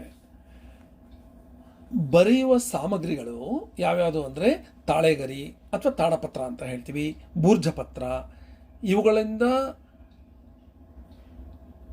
ಆರಂಭಿಸಿ ಕಾಗದದವರೆಗೆ ಒಂದು ವಿಸ್ತಾರವಾದ ಚರಿತ್ರೆ ಬರವಣಿಗೆಗೆ ಇದೆ. ಆಧುನಿಕ ತಂತ್ರಜ್ಞಾನ ಯುಗದಲ್ಲಿ ಕಂಪ್ಯೂಟರ್ಗಳಿಗೆ ಬೇಕಾದ ಪ್ರೋಗ್ರಾಮಿಂಗ್ ಭಾಷೆ ಸಹ ನಾವು ಕಾಣಬಹುದು. ಬರವಣಿಗೆ ಭಾಷೆಗಳು ಈಗಿನ ಯುಗದಲ್ಲಿ ಸಾಂಪ್ರದಾಯಿಕವಾದ ರೀತಿಯನ್ನು ಹಿಂದಿಕ್ಕಿ ಆಡು ಭಾಷೆಗಳಂತೆ ಕುಗ್ಗುವ ಪ್ರವೃತ್ತಿಯನ್ನು ನಾವು ನೋಡಬಹುದು. ಮೊಬೈಲ್ ಸಂದೇಶಗಳಲ್ಲಿ, ವಾಟ್ಸಪ್ಗಳಲ್ಲಿ ಮತ್ತು ಇಮೇಲ್ಗಳಲ್ಲಿ ಈ ಭಾಷೆಯ ಕುಗ್ಗಿಸುವ ಒಂದು ರೀತಿ ಇತ್ತೀಚಿನ ದಿನಗಳಲ್ಲಿ ಕಾಣಬಹುದಾಗಿದೆ. ಆಡುಭಾಷೆ ನಾವು ಸಮಾಜದಲ್ಲಿ ಮಾತನಾಡುವ ಅಥವಾ ಉಪಯೋಗಿಸುವ ಭಾಷೆಯ ರೂಪ. ಗ್ರಂಥಸ್ಥ ಭಾಷೆಯಷ್ಟು ಇದು ಸಂಕೀರ್ಣ ಮತ್ತು ಸಾಂಪ್ರದಾಯಿಕವಾಗಿ ಇರೋದಿಲ್ಲ. ಪರಸ್ಪರ ಸಂವಹನ ಕ್ರಿಯೆಗೆ ಆಡುಭಾಷೆಯನ್ನು ಬಳಸ್ತೀವಿ. ಮಾತನಾಡುವವರು ತಮ್ಮ ಮಾತಿಗೆ ಪ್ರತಿಕ್ರಿಯೆಯನ್ನು ಕೇಳುಗರಿಂದ ಬಯಸ್ತಾರೆ. ಮಾತನಾಡುವುದಕ್ಕೆ ಸಾಮಾನ್ಯವಾಗಿ ಈ ಇಬ್ಬರು ಒಂದೇ ಜಾಗದಲ್ಲಿರ್ತಾರೆ. ಆದರೆ ಇಂದಿನ ಎಲೆಕ್ಟ್ರಾನಿಕ್ ತಂತ್ರಜ್ಞಾನದ ನೆರವಿನಿಂದ ದೂರದಲ್ಲಿ ಇರುವ ವ್ಯಕ್ತಿಗಳು ಸಹ ಆಡುಭಾಷೆಯ ಮೂಲಕ ತಮ್ಮ ಭಾವನೆಗಳನ್ನು ಅಭಿವ್ಯಕ್ತಿಗೊಳಿಸೋ ಅವಕಾಶ ಇದೆ. ಆಡು ಮಾತುಗಳಲ್ಲಿ ಅಪೂರ್ಣವಾದ ವಾಕ್ಯಗಳು, ಪುನರಾವೃತ್ತಿಗಳು, ಮಧ್ಯ ಅಡಚಣೆಗಳು, ಆಡಿದ ಮಾತನ್ನು ತಿದ್ದೋದು ಇವೆಲ್ಲ ಕಂಡುಬರುತ್ತೆ. ಈ ವಿಡಿಯೋದಲ್ಲಿ ನಾನು ಮಾತಾಡುವಾಗ ಸಹ ನೀವು ಇವನ್ನೆಲ್ಲ ನೋಡಬಹುದು. ಆದರೆ ನಾನು ಬರೆದು ಕೊಟ್ಟರೆ ಈ ಯಾವುದೇ ವೈಪರೀತ್ಯಗಳು ಇರೋದಿಲ್ಲ. ಆಗ ಅದು ಗ್ರಂಥಸ್ಥ ಭಾಷೆ ಆಗಿಬಿಡುತ್ತೆ. ನಾವು ಮಾತನಾಡೋದು ಬಹುತೇಕ ಆಡು ಭಾಷೆ. ಮಾತನಾಡುವಾಗ ಸಣ್ಣ ಸಂಕೇತಗಳನ್ನು ಮಾಡಬಹುದು, ಆದರೆ ನಾನು ಮಾಡೋದು ನಿಮಗೆ ಕಾಣಿಸೋದಿಲ್ಲ, ಯಾಕಂದರೆ ನಾನು ವಿಡಿಯೋ ತೋರಿಸ್ತಾ ಇಲ್ಲ. ಆದರೆ ನನ್ನ ಸಂಕೇತಗಳು ಕೈ ಮತ್ತು ಮುಖ ಬದಲಾವಣೆಗಳು ಬಹಳಷ್ಟು ಆಗ್ತಾ ಇದೆ ನಾನಿಲ್ಲಿ ರೆಕಾರ್ಡಿಂಗ್ ಮಾಡುವಾಗ ಸಹ. ಆದರೆ ನೀವು ಎದುರುಗಡೆ ಬಂದರೆ ಈ ಎಲ್ಲವನ್ನು ನಾವು ಆಡುಭಾಷೆಯ ಭಾಗವಾಗಿ ನೋಡಬಹುದು. ಆಡಿದ ಮಾತಿಗೆ ಮುಖಭಾವವನ್ನು, ಮಾತಿನ ಏರಿಕೆ ಇಳಿಕೆಗಳನ್ನು, ಗಟ್ಟಿಯಾದ ಮತ್ತು ಮೆಲ್ಲನೆಯ ದನಿಗಳನ್ನು ನಾವು ಬಳಕೆ ಮಾಡ್ಕೋತೀವಿ ಆಡುಭಾಷೆಯಲ್ಲಿ. ಈ ಪರಿಕರಗಳೆಲ್ಲ ಆಡು ಮಾತಿಗೆ ಪೋಷಕವಾಗಿ ಕೆಲಸ ಮಾಡುತ್ತೆ. ನಾನು ಮಾತಾಡುವಾಗೂ ನೀವು ನೋಡಬಹುದು ಏರಿಳಿತಗಳಿರುತ್ತೆ. ಆಡು ಮಾತುಗಳು ಧ್ವನಿ ಮುದ್ರಣ ಮಾಡಿದರೆ ಮಾತ್ರ ಅದು ದಾಖಲೆಯಲ್ಲಿ ಉಳಿದುಕೊಳ್ಳುತ್ತೆ. ನಾನೀಗ ವಿಡಿಯೋ ಮಾಡಿ ನಿಮಗೆ ಶೇರ್ ಮಾಡಿಕೊಂಡ್ರೆ ಮಾತ್ರ ಉಳಿದುಕೊಳ್ಳುತ್ತೆ, ಇಲ್ಲ ಅಂದರೆ ಗಾಳಿಗೆ ತೂರಿ ಹೋಗುತ್ತೆ. ಇನ್ನು ಈ ಘಟಕದ ಕೊನೆಯ ಅಂಶ ಮೃತ ಭಾಷೆಗಳು. ಸಮಾಜ ಮುಂದುವರಿತಾ ಹೋದಂತೆ ಭಾಷೆಗಳು ಕೂಡ ಬದಲಾಗುತ್ತಾ ಹೋಗುತ್ತೆ. ತುಂಬ ಪ್ರತಿಷ್ಠಿತವಾದ ಸಾಹಿತ್ಯ ಶ್ರೀಮಂತಿಕೆಯನ್ನು ಕೊಟ್ಟಿರುವ ಭಾಷೆಗಳು ಅಭಿಜಾತ ಭಾಷೆಗಳು, ಕ್ಲಾಸಿಕಲ್ ಲ್ಯಾಂಗ್ವೇಜಸ್ ಅಂತ ಹೆಸರು ಪಡೆದು ಮುಂದಿನ ದಿನಗಳಲ್ಲಿ ಸಮಾಜದಲ್ಲಿ ಗೌರವಾದರಗಳಿಗೆ ಪಾತ್ರವಾಗಿರುತ್ತೆ. ಉದಾಹರಣೆಗೆ ಸಂಸ್ಕೃತ ಅಂತ ಹೇಳಬಹುದು. ಕೆಲವು ಭಾಷೆಗಳು ಕಾಲದ ಹರಿವಿನಿಂದ ನೇಪಥ್ಯಕ್ಕೆ ಸರಿದು ಹೋಗುತ್ತೆ. ಉದಾಹರಣೆಗೆ ಪ್ರಾಕೃತ ಭಾಷೆ ಅಂತ ಹೇಳಬಹುದು. ಭಾಷಾ ಲೋಕದಲ್ಲಿ ಭಾಷೆಗಳು ಕಣ್ಮರೆಯಾಗಿ ಹೊಸ ಭಾಷೆಗಳಿಗೆ ದಾರಿ ಮಾಡಿಕೊಡುತ್ತೆ. ಪಾಲಿ ಭಾಷೆಯನ್ನು ಬುದ್ಧರು ಕಣ್ಮರೆಯಾಗೋದಕ್ಕೆ ಬಿಟ್ಟಿಲ್ಲ. ಈಗಲೂ ಅವರ ಗ್ರಂಥಗಳು ಮತ್ತು ನೀವು ಬುದ್ಧರ ಮಾನೆಸ್ಟ್ರಿಗಳಿಗೆ ಹೋದರೆ ಅಲ್ಲಿ ಪಾಲಿ ಭಾಷೆಯ ಗ್ರಂಥಗಳನ್ನು ಭಾಷೆಯಲ್ಲಿ ಕೆತ್ತಿರೋದನ್ನು ನೀವು ನೋಡಬಹುದು. ಸನಾತನ ಹಿಂದೂ ಧರ್ಮದ ಹೇಗೆ ಸಂಸ್ಕೃತ ಉಳಿಸ್ಕೊಂಡಿದೆ, ಹಾಗೆ ಬೌದ್ಧ ಧರ್ಮ ಪಾಲಿ ಭಾಷೆಯನ್ನು ಉಳಿಸ್ಕೊಂಡಿದೆ ಅಂತ ಹೇಳಬಹುದು. ಸಾಮಾನ್ಯವಾಗಿ ಒಂದು ಭಾಷೆಯನ್ನು ಜನರು ಕಲಿಯದೇ ಹೋದರೆ ಆ ಭಾಷೆಗಳನ್ನು ಮೃತ ಭಾಷೆಗಳು ಅಂತ ಹೇಳಲಾಗುತ್ತೆ. ಪ್ರಸಿದ್ಧ ಭಾಷೆಗಳಾಗಿದ್ದ ಪ್ರಾಚೀನ ಕಾಲದ ಗ್ರೀಕ್, ಲ್ಯಾಟಿನ್, ಈಜಿಪ್ಟಿನ ಕಾಪ್ಟಿಕ್, ಅಕಾಡಿಯನ್, ಹೀಬ್ರೂ ಸಹ ಈಗ ಇಸ್ರೇಲ್ನಲ್ಲಿ ಬಳಸಲಾಗ್ತಾ ಇದೆ. ಅದನ್ನು ಅವರು ಅಳಿಯೋದಕ್ಕೆ ಬಿಟ್ಟಿಲ್ಲ. ಅರ್ಮೇನಿಯಂ, ನಾರ್ಸ್ ಇವೆಲ್ಲವನ್ನು ವಿದ್ವಾಂಸರು ಮೃತ ಭಾಷೆಗಳ ಪಟ್ಟಿಗೆ ಸೇರಿಸಿದ್ದಾರೆ. ಭಾರತದಲ್ಲಿ ಸಂಸ್ಕೃತ ಭಾಷೆ ಇಂದಿಗೂ ಕೂಡ ಜೀವಂತ ಭಾಷೆಯಾಗಿದೆ. ಹಲವರು ಇದು ಮೃತ ಭಾಷೆ ಅಂತ ಹೇಳಿದ್ರು ಅದು ಸರಿ ಇಲ್ಲ. ಭಾರತದಲ್ಲಿ ಪ್ರತಿನಿತ್ಯ ಆಕಾಶವಾಣಿಯಿಂದ ಸಂಸ್ಕೃತ ಸುದ್ದಿ ಪ್ರಸಾರ ಆಗುತ್ತೆ. ಸಂಸ್ಕೃತದಲ್ಲಿ ಮಾತನಾಡುವ ಕುಟುಂಬಗಳು ಸಹ ಕೆಲವೆಡೆ ಕಂಡುಬರುತ್ತೆ. ಹೆಚ್ಚು ಜನರ ಆಡುಮಾತು ಸಂಸ್ಕೃತ ಆಗಿಲ್ಲ ಅಂದ ಮಾತ್ರಕ್ಕೆ ಅದನ್ನು ಮೃತ ಭಾಷೆ ಅಂತ ಕರೆಯೋದು ಸೂಕ್ತವಾಗಿಲ್ಲ. ನಮ್ಮ ಎಲ್ಲ ಮಂತ್ರಪುಷ್ಪಗಳು ಎಲ್ಲವೂ ಸಂಸ್ಕೃತದಲ್ಲೇ ಇವೆ. ಯುರೋಪಿನ ವಸಾಹತುಗಳ ಕಾರಣದಿಂದ ಅಮೆರಿಕದ ಬೇಕಾದಷ್ಟು ಬುಡಕಟ್ಟು ಭಾಷೆಗಳು ಮೃತ ಭಾಷೆಗಳಾಗಿವೆ. ಇಂತಹ ಭಾಷೆಗಳು ಇಂದು ಭಾಷಿಕವಾಗಿ, ಸಾಂಸ್ಕೃತಿಕವಾಗಿ ಮತ್ತು ಸಾಮಾಜಿಕವಾಗಿ ಒಳ್ಳೆಯ ಸ್ಥಾನವನ್ನು ಪಡೆದುಕೊಂಡು ಅವುಗಳ ಬಗ್ಗೆ ಅಧ್ಯಯನವನ್ನು ವಿವಿಧ ಪ್ರದೇಶಗಳಲ್ಲಿ ವಿದ್ವಾಂಸಗಳು ನಡೆಸ್ತಾ ಇದ್ದಾರೆ. ಲ್ಯಾಟಿನ್ ಭಾಷೆಯನ್ನು ಮೃತ ಭಾಷೆ ಅಂತ ಕರೆದರೂ ಸಹ ಇಂಗ್ಲಿಷ್ ಮತ್ತು ಹಲವಾರು ಭಾಷೆಗಳಲ್ಲಿ ಈ ಭಾಷೆಯ ಪದಗಳನ್ನು ನಾವು ಕಾಣಬಹುದು, ಈ ಭಾಷೆಯ ಅಂಶಗಳನ್ನು ನಾವು ಕಾಣಬಹುದು. ಈಗಲೂ ಸಹ ವ್ಯಾಟಿಕನ್ ಸಿಟಿಯ ಅಧಿಕೃತ ಭಾಷೆ ಲ್ಯಾಟಿನ್ ಅಂತ ಹೇಳಲಾಗಿದೆ. ಮೃತ ಭಾಷೆಗಳಿಗೆ ಅಳಿದ ಭಾಷೆಗಳು ಅಂತ ಸಹ ಕರೀತಾರೆ. ಪ್ರಸ್ತುತ ಕಾಲದಲ್ಲಿ ಕೆಲವು ಭಾಷೆಗಳು ಅಳಿವಿನ ಅಂಚಿನಲ್ಲಿದೆ. ಇಂತಹ ಭಾಷೆಗಳಲ್ಲಿರುವ ಭಾಷಿಕ, ಸಾಹಿತ್ಯಿಕ, ಸಾಂಸ್ಕೃತಿಕ ವೈಶಿಷ್ಟ್ಯಗಳನ್ನು ಕಾಪಾಡಿಕೊಂಡು ಬರುವ ಕೆಲಸ ಸಹ ನಡೀತಾ ಇದೆ. ಡೆನ್ಮಾರ್ಕಿನ ಡೆನಿಷ್, ಮೆಕ್ಸಿಕೋದ ಅಯಾಪೆನಕೋ, ಪಶ್ಚಿಮ ಗ್ರೀನ್ಲ್ಯಾಂಡಿನ ಕಲಾಲಿಸುಟ್, ಪೆರು ದೇಶದ ರೆಸಿಗಾರೋ ಇವೆಲ್ಲ ಅಳಿವಿನ ಅಂಚಿನಲ್ಲಿರುವ ಭಾಷೆಗಳು. ಭಾರತದಲ್ಲಿ ಸಹ ಮಣಿಪುರದ ಐಮೋಲ್, ಆಂಧ್ರ ಪ್ರದೇಶ ಮತ್ತು ಒಡಿಶಾಗಳ ಗುತೋಬ್, ಅಂಡಮಾನ್ ನಿಕೋಬಾರಗಳ ಜರಾವಾ, ತಮಿಳುನಾಡಿನ ಕೋಟಾ, ಅಸ್ಸಾಂ, ತ್ರಿಪುರಾ, ಮಣಿಪುರಗಳ ಲ್ಯಾಂಗ್ರಾಂಗ್, ಹಿಮಾಚಲ ಪ್ರದೇಶದ ಮಹಾಸು ಪಹಾರಿ, ಮಧ್ಯಪ್ರದೇಶ, ಮಹಾರಾಷ್ಟ್ರಗಳ ನಿಹಾಲಿ, ಪಶ್ಚಿಮ ಬಂಗಾಳದ ಟೋಟೋ ಇವೆಲ್ಲ ಅಳಿವಿನ ಅಂಚಿನಲ್ಲಿರುವ ಭಾಷೆಗಳು. ಇವುಗಳನ್ನು ಉಳಿಸ್ಕೋಬೇಕು ಅಂತ ಸರ್ಕಾರಗಳು ಮತ್ತು ಸಂಘ ಸಂಸ್ಥೆಗಳು ಹಲವಾರು ಯತ್ನಗಳನ್ನು ನಡೆಸ್ತಾ ಇದೆ. ಈ ಭಾಷೆಗಳು ಮೃತ ಭಾಷೆಗಳು ಆಗದೇ ಇರಲಿ ಅಂತ ನಾವೆಲ್ಲ ಆಶಿಸೋಣ. ಇಲ್ಲಿಗೆ ಈ ಘಟಕದ ಎಲ್ಲ ಅಂಶಗಳ ವಿವರಣೆಯನ್ನು ಈ ವಿಡಿಯೋದಲ್ಲಿ ನೀಡಲಾಗಿದೆ. ಯಾವ್ಯಾವ ಅಂಶಗಳನ್ನು ನಾವು ಈ ಘಟಕದಲ್ಲಿ ಅಧ್ಯಯನ ಮಾಡಿದ್ವಿ ಅಂದರೆ, ಭಾಷೆ ಎಂದರೇನು, ಭಾಷೆಯ ಸ್ವರೂಪಗಳೇನು, ಭಾಷೆಯ ಲಕ್ಷಣಗಳೇನು, ಭಾರತೀಯ ಭಾಷೆಗಳು ಯಾವ್ಯಾವುದು, ಜಾಗತಿಕ ಭಾಷೆಗಳು ಯಾವ್ಯಾವುದು, ಮೌಖಿಕ ಭಾಷೆಗಳು ಎಂದರೇನು, ಗ್ರಂಥಸ್ಥ ಭಾಷೆಗಳು ಎಂದರೇನು, ಆಡು ಭಾಷೆಗಳು ಎಂದರೇನು, ಮೃತ ಭಾಷೆಗಳು ಎಂದರೇನು, ಅವು ಯಾವುವು, ಇವೆಲ್ಲವನ್ನು ನಾವು ಈ ಘಟಕದಲ್ಲಿ ತಿಳಿದುಕೊಂಡ್ವಿ. ಈ ಎಲ್ಲ ಅಂಶಗಳು ನಿಮಗೆ ಮನದಟ್ಟಾಗಿದ್ದರೆ, ಅರ್ಥ ಆಗಿದ್ದರೆ, ಈ ವಿಡಿಯೋ ಉಪಯೋಗ ಆಯಿತು ಅನಿಸಿದ್ರೆ ಈ ವಿಡಿಯೋ ಕೆಳಗಡೆ ಇರುವ ಕಾಮೆಂಟ್ ಬಾಕ್ಸ್ನಲ್ಲಿ ನಿಮ್ಮ ಅನಿಸಿಕೆಯನ್ನು ಹೇಳಿ. ಅದು ಅಲ್ಲಿ ಶಾಶ್ವತವಾಗಿರುತ್ತೆ, ನನಗೂ ಸಹ ತಲುಪುತ್ತೆ. ಧನ್ಯವಾದಗಳು.